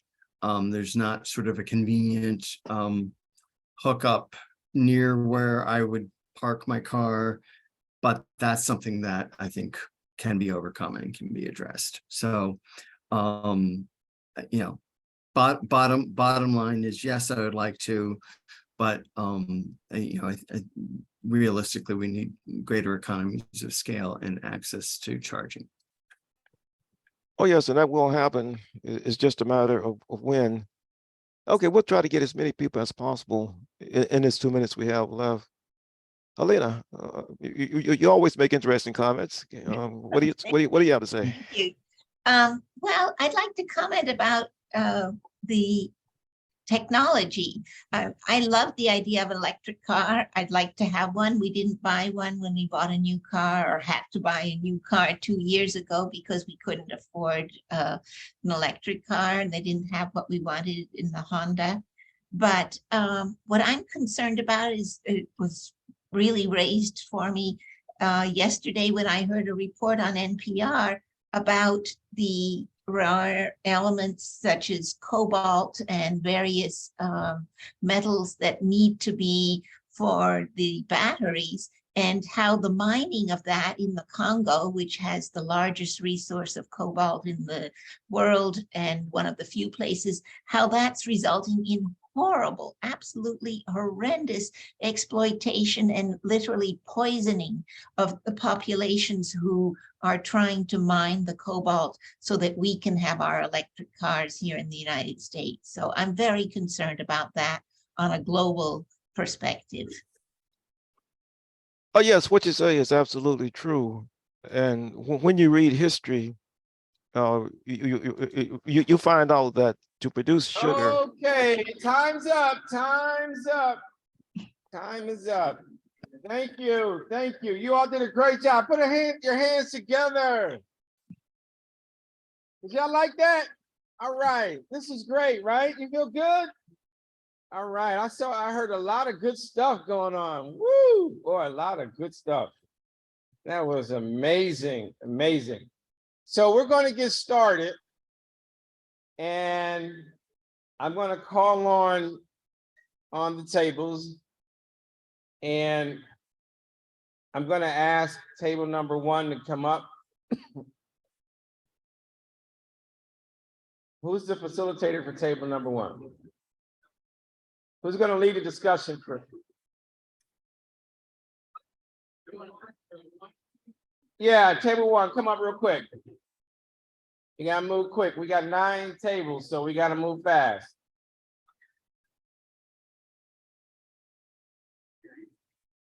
All right, all right. Okay. Okay, there you go. Good. Okay. All right, so how did things go? Did you guys, I seem like you had a good lively discussion over there. All right, so your number 1, what was your number 1 there? Your first question. Oh, and number 2. Yeah. The number 2. So tell me about your number 2. Come on over a little closer. Sure, it was about making sure that the extra resources were going in to help the people on the edges, like, high school students that can't get home after school, helping people that are working the late shift, because all those, it's about putting them on the box. So you need to put a little bit of extra money to get the transportation working during those different hours. I think that was probably one of the big things. We also talked about technology and creating a generation of young transit riders. And yes, I'd say that was the big thing. All right, and what about your number 2? Number 3? Number 3, which one was? Yeah. That's on one of you. How have things like air pollution, traffic dangers, et cetera, how that impact? So we talked about time management, time to get to and from transit, also traffic safety. Traffic safety was a big thing, impact of cars on hitting you and whatnot. So that was probably the big thing we talked about. So about number 4, we talked I think everyone in general wanted to have an electric car. There was some range anxiety discussion. The big thing is, though, we wanted to have a system that didn't need a car because they take so many resources to build, and you still have all the same traffic problems with pedestrians if you have a bunch of electric cars. They're trying to get away from cars in general. What's range anxiety? Range anxiety is when you're nervous about how far your car can go on a charge. Okay. What's number 5? Yes, it is. Number 5 is. What do you think about transportation options? We think they're generally okay. We have a better transit than we have in many other parts of the country here in DC, in the DC area. We definitely think the buses could be faster, and there's more, and having more connectivity. And oh, and there's also just too much speeding. The car traffic just makes it dangerous for pedestrians and everyone. And the insurance here is crazy, it's high. It's 2D high. And then we definitely brushed over number 6 a little bit because we were running behind, but we wanted to show that the holidays were free for riders, the people carpool. We also wanted to set a good example. That's how you get people to bike or take the bus. You let them, show them that you're doing it. And then to also advocate for better options. All right, let's put our hands together for them. Group 1, all right, now we're good, all right. Table 2, come on up. All right, table 2. All right. Great job, great job.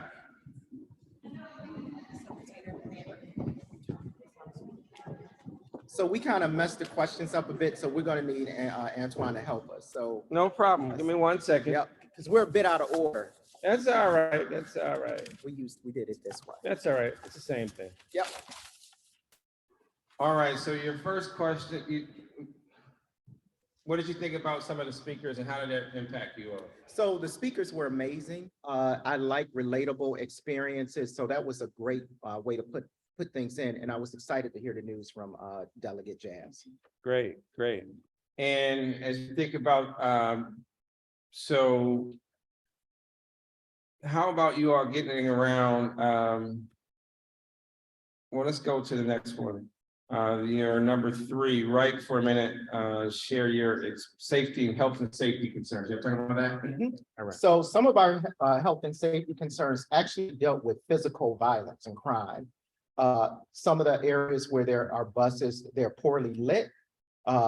We have young women out in, taking these things. So the physical safety concerns for women are really different from me. So I have to step back from my male privilege, and we have to listen to women. Also, some of the other issues were air quality, noise pollution, and these things also impact mental health. If you can't sleep good because of all the noise from the traffic and the poor air quality, then that's going to impact your ability to navigate well throughout the day and impact your mental health. All right, all right. What's the next question? Oh, this is on electric vehicles. Well, oh, okay, what did you all have to say about electric vehicles? Do you want one? Do you own one? What stands in the way from you getting one? So I'm from Detroit, I'm a car person, and I sat at a table with ladies who don't know anything about electric cars. So one of the things, it's first off lack of knowledge. People are not researching. They don't know these triggers that we're going to have in the future where they're no longer going to be building electric cars.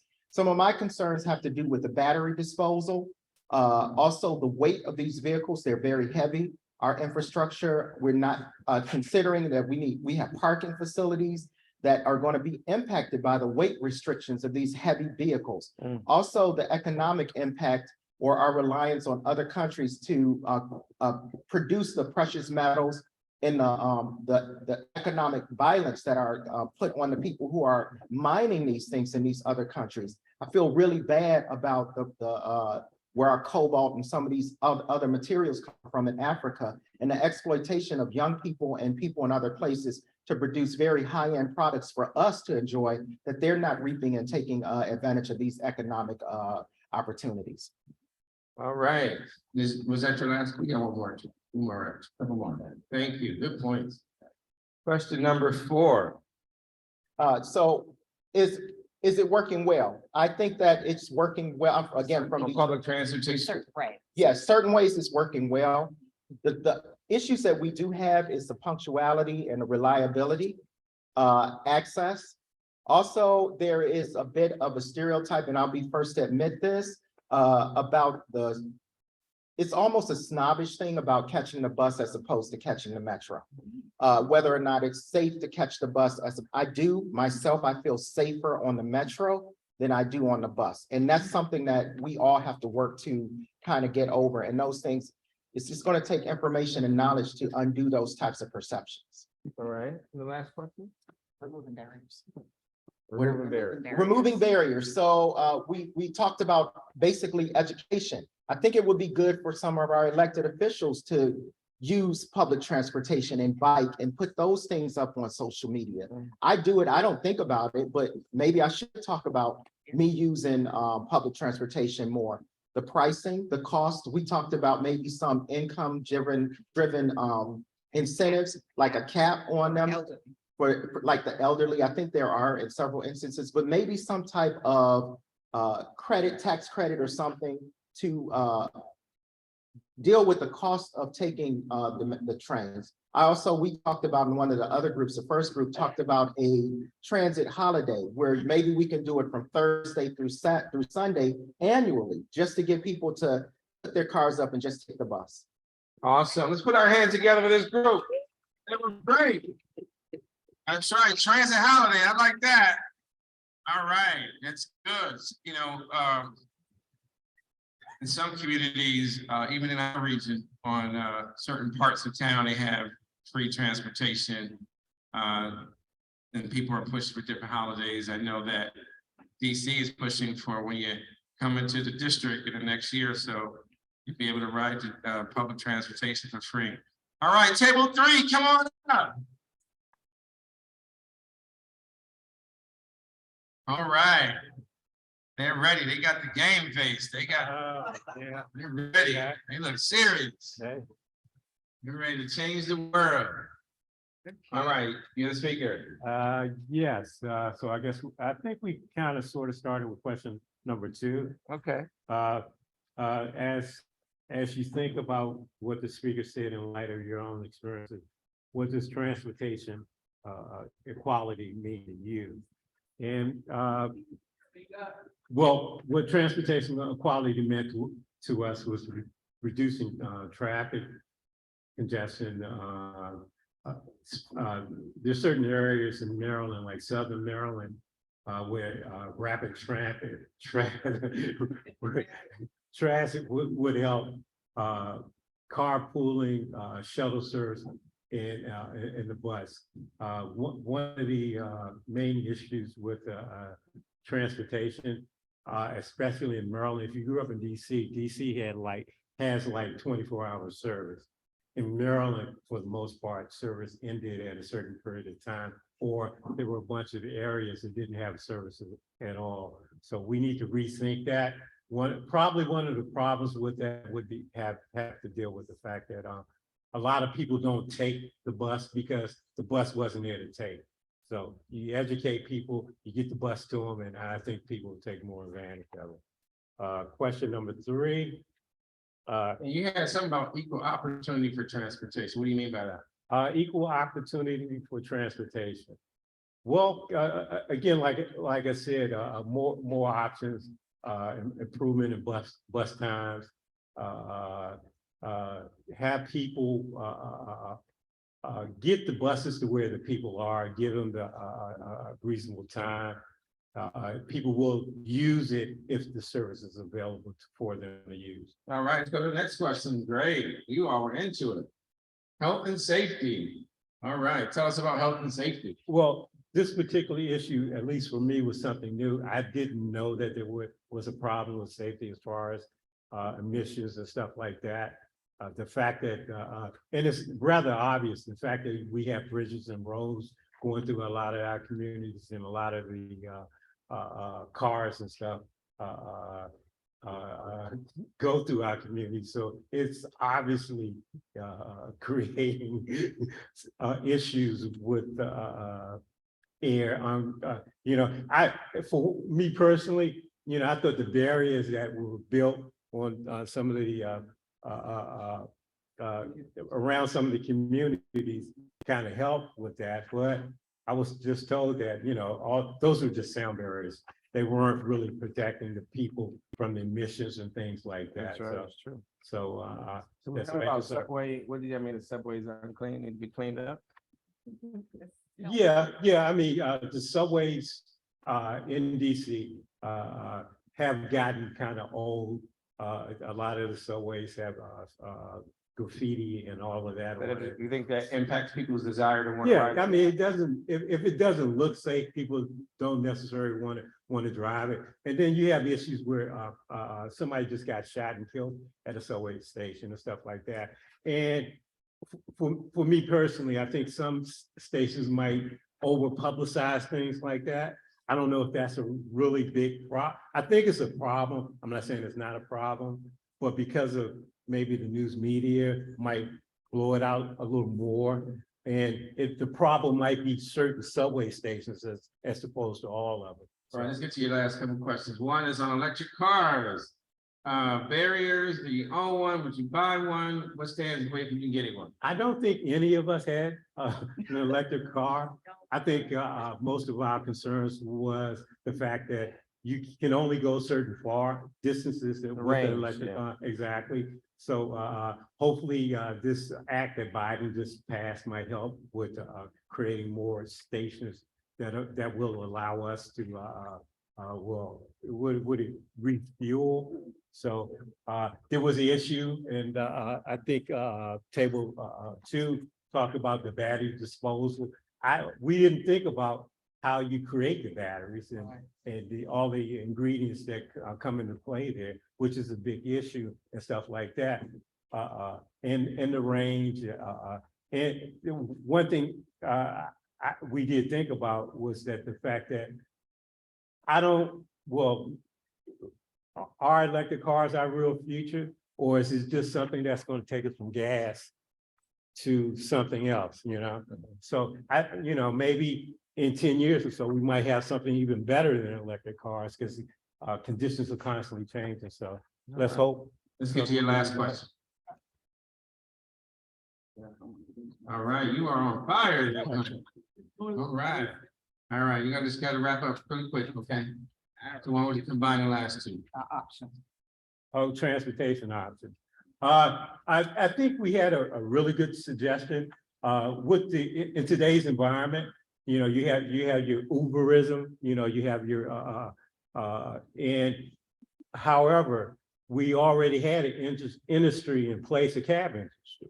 You know, maybe we could rethink that process. Maybe we could modernize the cab industry.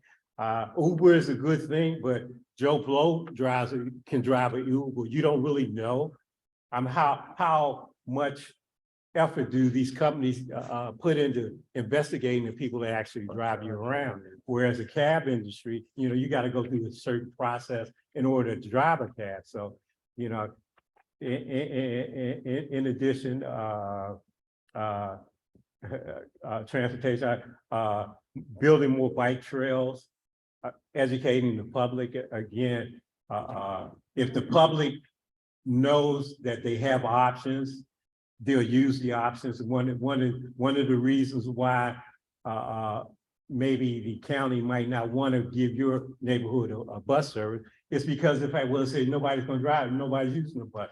If people don't have the bus there at certain times that are convenient for them, obviously they're not going to use it. You know, so there are multiple things that could be done.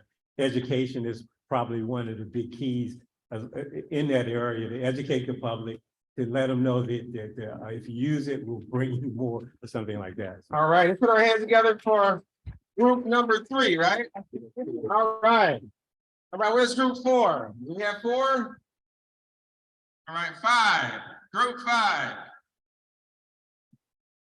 Do we have 5? All right, come on, group 5. A lot of good things, right? We see some things coming through here, right? Definitely need a lot more education around them electric cars up here, right? Yeah, there was a poll as they come up that came out in December. It's a public polling firm called Ipsos, IPSOS.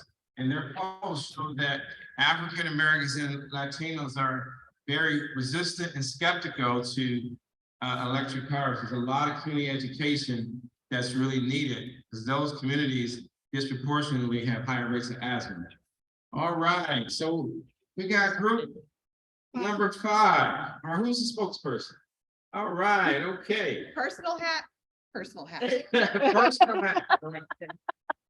This has nothing to do with the county of Prince George's. Right. All right. What was your first one? Okay, so some of our stuff is kind Step of. over here. Oh. Just step over here. Oh, So- some of our stuff is kind of redundant. So, just two things from the first one about what really resonated with us was the statement about being a student on a school bus and being exposed to more than standing behind the school bus. We had an educator on our team, we have a doctor on our team, like that Wow. was like deep for us.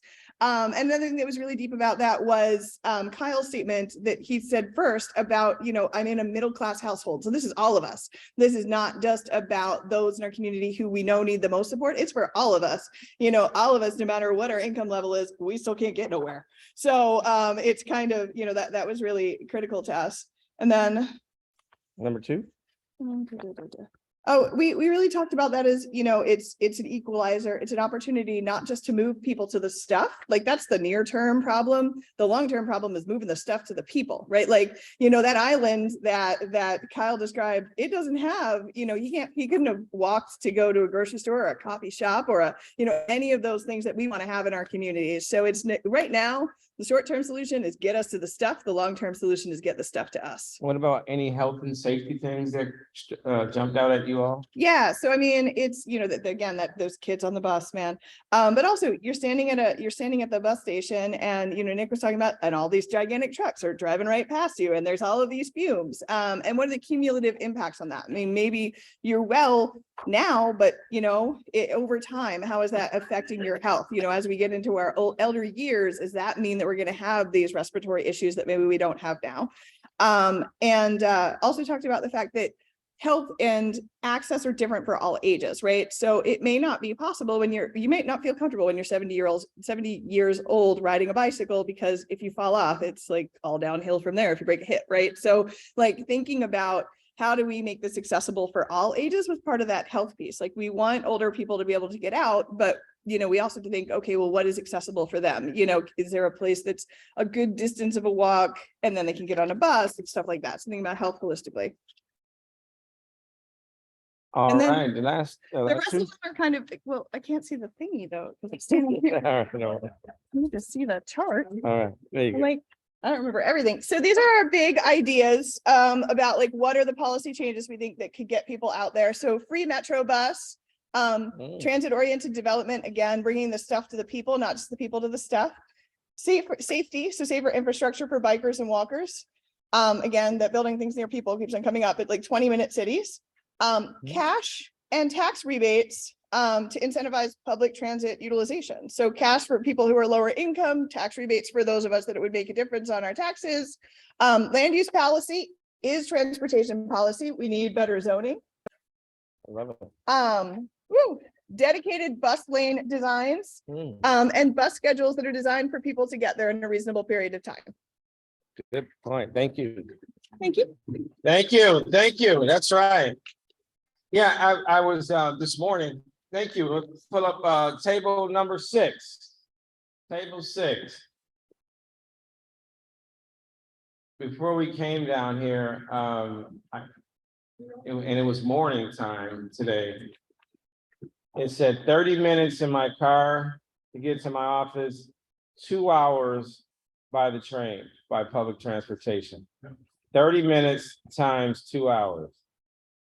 We gotta fix that problem. All right, who's this spokesperson? I was. All right, well, you come up so she can see. Thank All you. right. I just saw myself on camera. Yeah, scared. Just there right there. Take Oh, right see there, you. okay. Oh, Yes. I'm sorry. Yeah, you're in the right place. That's right. I got no. Okay, all right. Number one, response.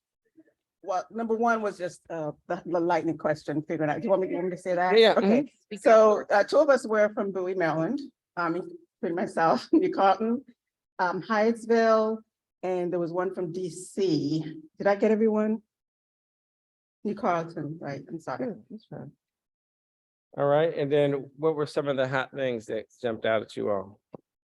So on question number 2. Yeah, so question number 2, do you want to read what the question No, is? don't worry about it. Okay, so basically, I guess it was the ease of access to key elements when it comes to like hospital, grocery stores, restaurants, et cetera, et cetera. So the question, I'm trying to see if that's question number 2, though. That's So on question number 2, what talked about what equity, did that talk about what equity means to okay, you? okay, so that's what that is. Okay. So equity means ease of access. So obviously we want everyone to have access to the finer things in life: hospital, grocery stores, schools, restaurants, affordable housing, so on and so forth. So it also means things like costs, right? So not everyone, we all know that low income folks spend up to a quarter or third, I believe is the percentage of their income in transportation. So equity means being able to have affordable transportation, so you don't have to spend all your money on transportation and not have anything else for groceries, right? So. All right. And what about some of the transportation and health and safety issues? Did y'all talk about any of that? yeah, we talked about obviously health issues being if you're next to a bus depot, you're inhaling a lot of unhealthy fumes. So that does impact your health. If you don't have access to like walkability, I guess, that also impacts your health in terms of being able to walk places and, you know, maintain a healthy weight as a result of being able to, I guess we call it active living is one term that's used. So what else is on there? I think we're on the next. All right, let's go to the next one. What did you all think about electric cars? We had a very spirited discussion. All right, I want to hear this. So cost was the number one thing that was mentioned. Not everyone can afford. Too much money, huh? Yeah, exactly. I mean, there are federal and state rebates Yeah. now being available, but it's still pretty costly. We talked about lack of the infrastructure to charge the vehicles, so that causes range anxiety. So we want to make sure that we have enough of those charging stations available. Well, also, it costs a lot to repair them. Exactly. So if they break down, then it's broke down and you got to get another. Exactly. Yeah. Or it's a long time for they get fixed. Yeah, and one interesting thing that I guess one of our members brought up was the insurance. I was not even aware that insurance is more for electric vehicles. So that's problematic if you have to pay more for car insurance. So that was another thing that was brought up. Mining of cobalt, I think somebody else also mentioned it. It's also important that we look at the source of the energy, right? So what's the use? You have electric cars, but you're getting the electricity from coal sources, right? So that doesn't help us. And so let's talk about some of the transportation options in our region. What you got number 5, you said unreliable? Yeah, folks at the table felt that it was unreliable, unaffordable, inadequate, and then there was some safety concerns. So let me elaborate a little bit in terms of the safety concerns. Someone mentioned that I guess there was a shooting on the metro. I do know from being in working with the Department of Transportation, I probably shouldn't have said out loud, but anyway, I do know that there's been attacks of bus drivers in Baltimore City and other areas. So it's a concern. Safety.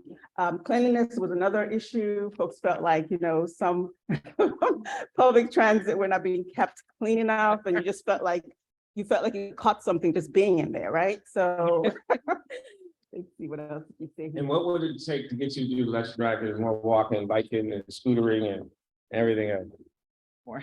Heck no, you ain't getting us. No. I mean, I think you have to have, you know, it's all about design. So if you have walkable neighborhoods, you have to have sidewalks. You're not just going to go and walk into the street. So it starts from there. You have to have adequate planning so that you have these walkable sidewalks. You have to have the transit available so you can get on them. So yeah, that was one of the things we mentioned. And I think I was saying that too with this PSA. The public needs to be more involved. So you need PSAs to promote what you're doing, because there could be things happening that address the problem in health, but people don't know. Then you need to poll the public to get more ideas. Maybe there's some things going on in the community that we could add to the table as options. So having more participation from all generations of members of the community. Right. All right, let's put our hands together for group number 6. Woo! All right. Street lighting was another one. Street lighting, amen. Street lighting and those crosswalks. I often say you can see the change in communities by the striping on the street and the crosswalks as well. as you get into, unfortunately, certain neighborhoods and communities, you'll start seeing the separation of the fading of the markings in the street. And that's a clear sign what they call environmental design. All right, so we're gonna do number 7, lucky number 7. All right, we gotta move quickly, okay? We're out of time, and I still gotta get to the Zoom room. All right. What was that? Sure. All right, who's gonna be the speaker? I'm gonna be speaking. All right, I like that sweater you got on. Oh, thank you. All right. Don't tell my wife I said that. Now I'm getting in trouble. Okay. Yeah, Delta, so, yeah. Oh, sister though. It's so good. We sisters. All right. Okay, let's see. Number 1. Let's see. Okay, everybody. Well, everybody at our table pretty much lived in Prince George's County, except we had one that lived in DC. Okay, pretty much. And then when we talked about how they usually get around, everybody usually gets around with a car, except one has a bike in DC.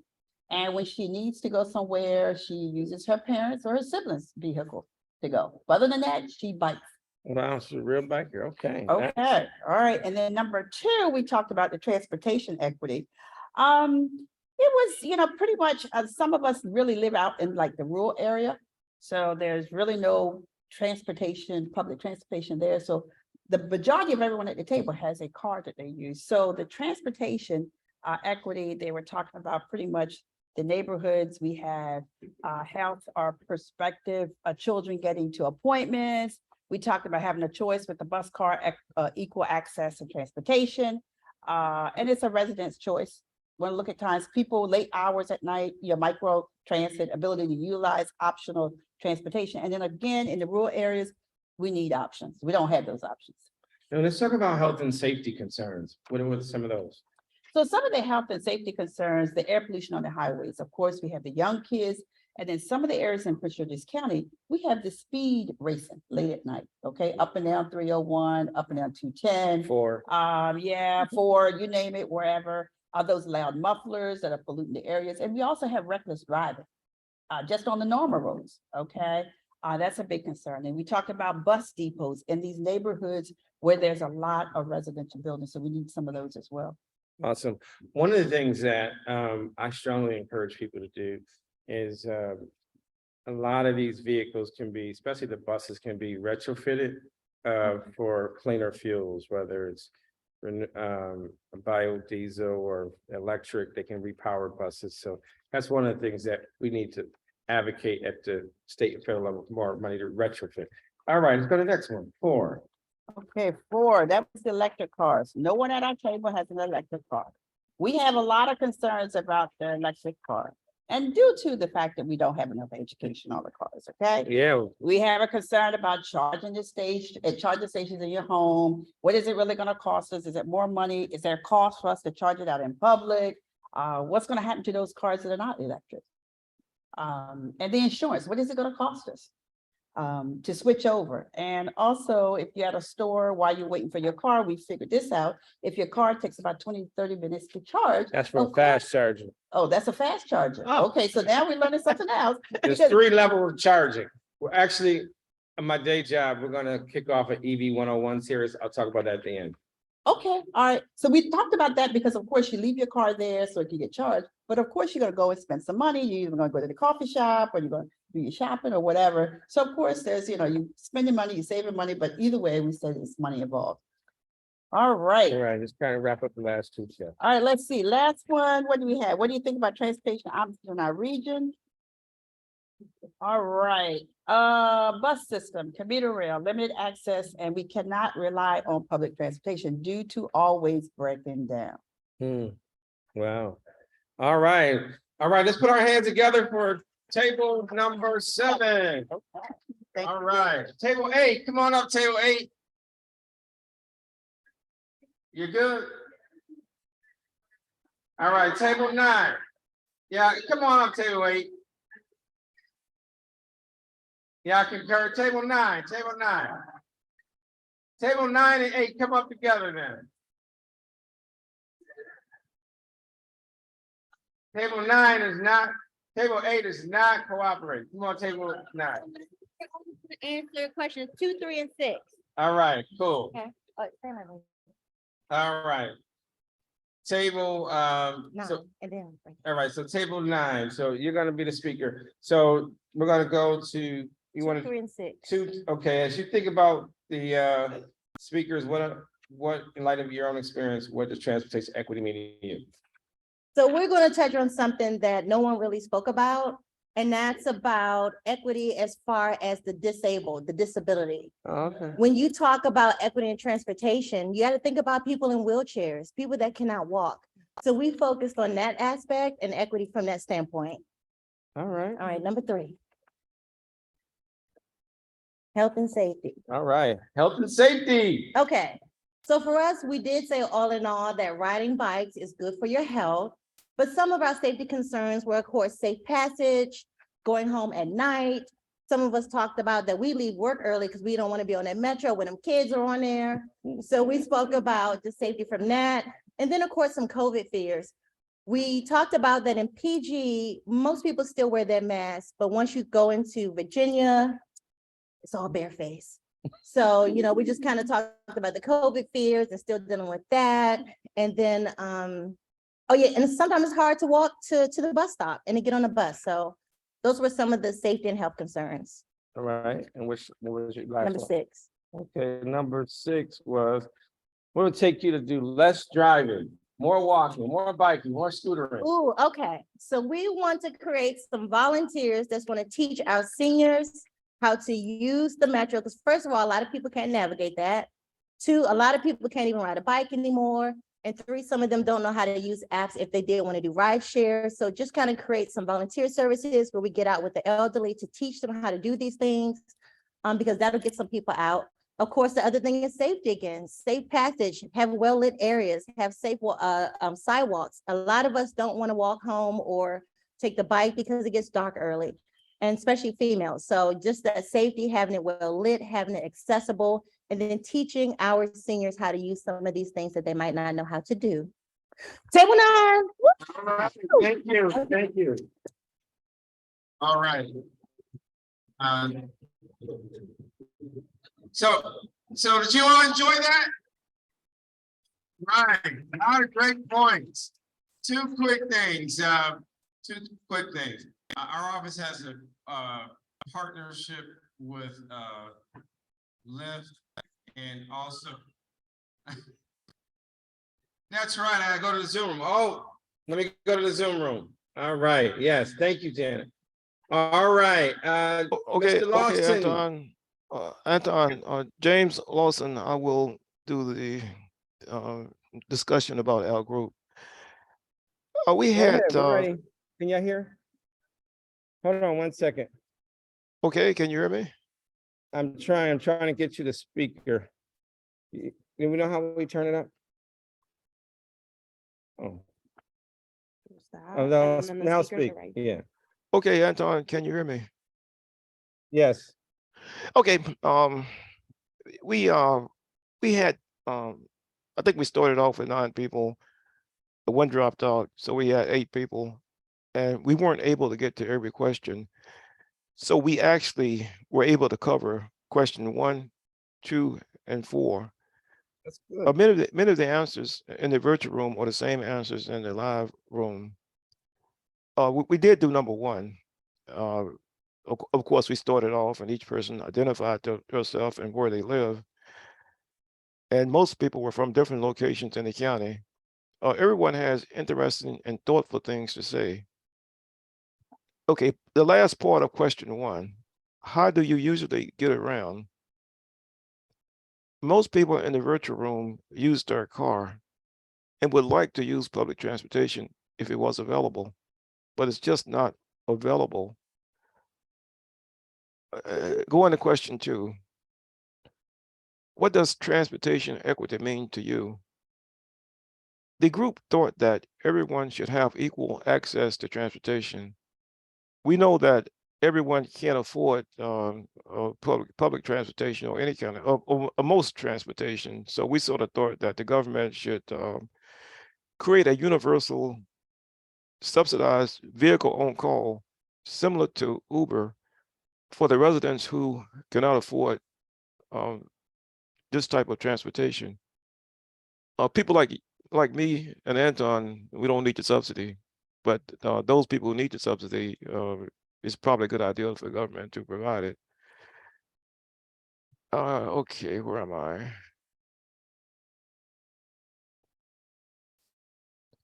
Then we realized we ran out of time, so we skipped down to question number 4 on electric cars, which is always a good subject.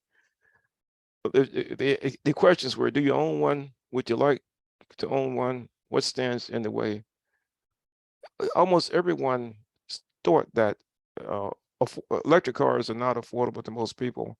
And I read someplace that the average cost of an electric car is between $50,000 and $60,000. And you could get a internal combustion engine car for much cheaper than that. But most people recognize that there are problems with charging and range. Those things need to be corrected. Everyone in the group would like to have an electric car, including myself. And that's when we ran out of time. So that's the end of this presentation. All right, thank you, thank you. A lot of good feedback. Thank you. Great, great. So before we wrap up, two quick things. First, let's put our hands together for the facilitators and the scribes, right? It takes a lot to come up here and for the folks who don't know and say a few things. We want to thank you for being here. I do have two quick announcements. One, if you are having an event and you want to have some e-bikes there for people to see and experience, let us know. Our office has a partnership with Lime and with Lyft. They have e-bikes and scooters. The second thing is we have this form here. It's a QR code. This is a program where you can get an EV charger level 2 in your neighborhood. There's a difference. There's 3 levels of charging, right? Right? Did you know that? There are 3 levels of charging. Level 3 is the fastest one, that's 15 to 30 minutes. That's the one you go to the supermarket, plug it in, boom.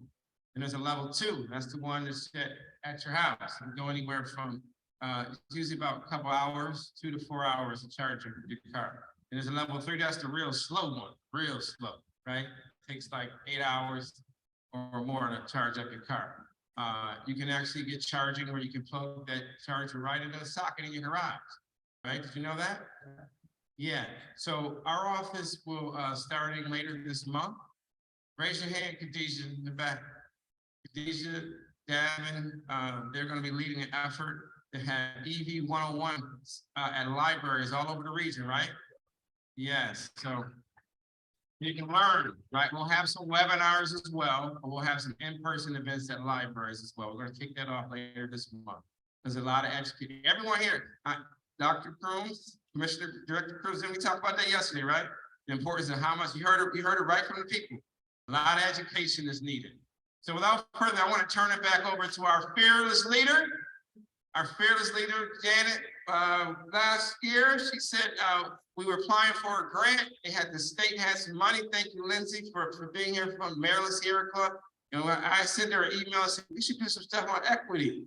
And she said, yeah, let's do it. And we are deep into this. So thank you, our fearless leader, for leading the charge. Thank you. Okay, we have a couple of things that we have to do.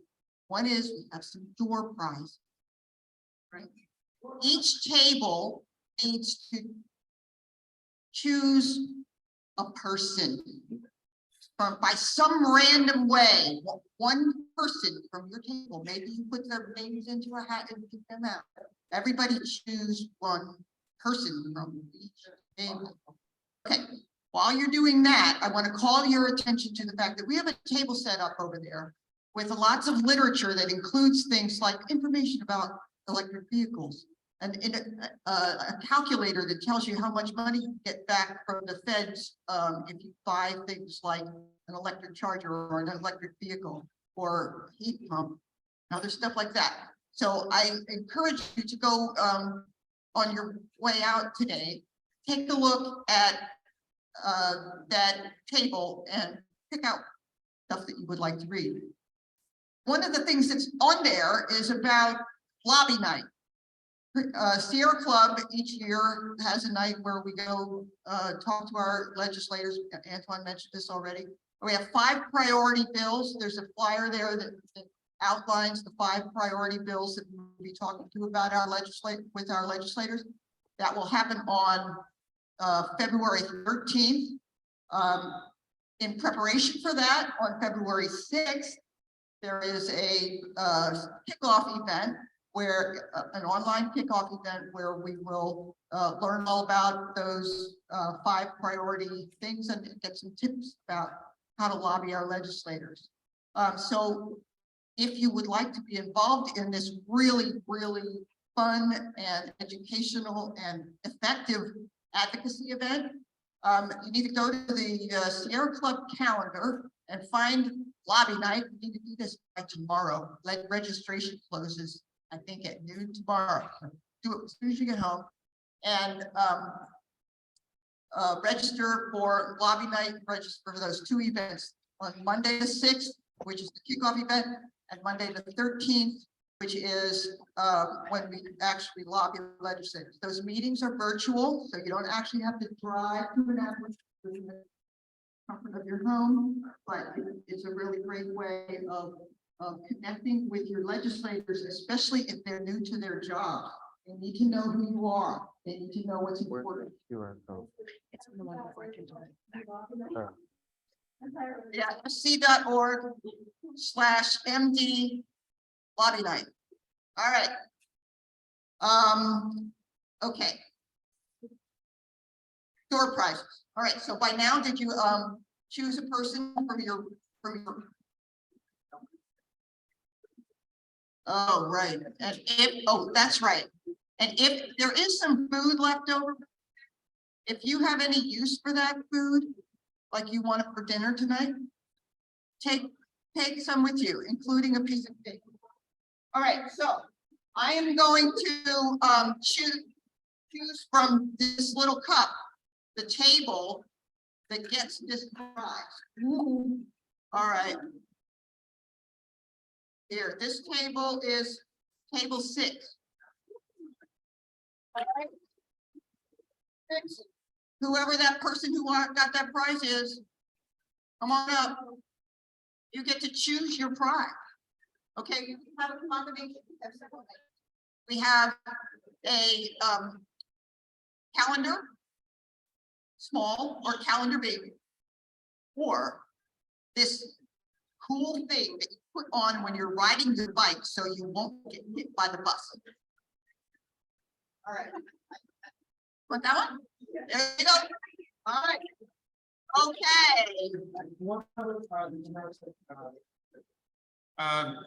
Before you leave, if you can bring your phone up and scan the QR code, we're doing an EV survey. It takes you only 1 minute to fill it out. Many of you have been talking about concerns around access, why you won't buy. We've been working on this survey over a year. So just scan the QR code on your way out. It takes you like 30 seconds to fill it out because we're gonna have a big unveiling of the results, and I want you to be included in that survey. Thank you. Okay, all right, so the next prize goes to table number 9. All right. Okay, so looks like you get to choose a calendar here. All right. If you already have a calendar, you can find some other. If you we have the big ones or the day by day week ones. Enjoy. All right. All right. We got table 5. All right.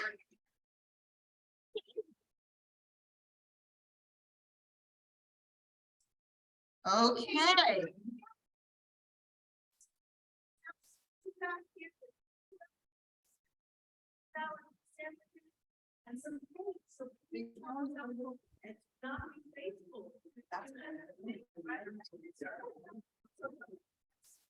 Okay, all right, so yes, leftover food. All right, and now we're gonna have the last calendar. Last calendar goes to table number 2. All right, table number 2. Okay. Here you go. All right, and actually we have one more calendar here. This one belongs to Kyle because he was our speaker. And I owe John, I mean, not, I owe Tyrah one because I forgot to bring it with me. All right, Tyrah, I owe you one. Okay, now, we're pretty much done here, but I would like you to just please think about. Oh, I think I got a photo up front. You want to use the cake photo that we gotta do? We will use the cake photo. 2 things. One is, don't forget to put your dishes in the thing before you leave. The other is, as we go out today, I hope you all are going to take something with you. And if, I don't know what that is, but you know what it is. And I'm hoping that a lot of us will be thinking about what would Rosa do?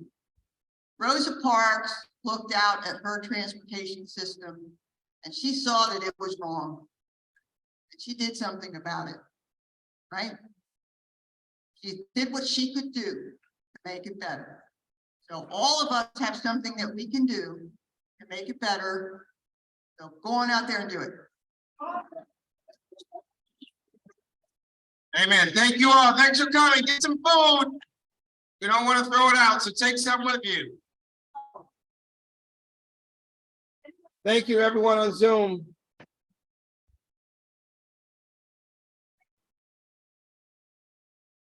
Don't forget to scan the QR code on your way out, okay? Thanks, Jim. Great job. Thank you, Antoine.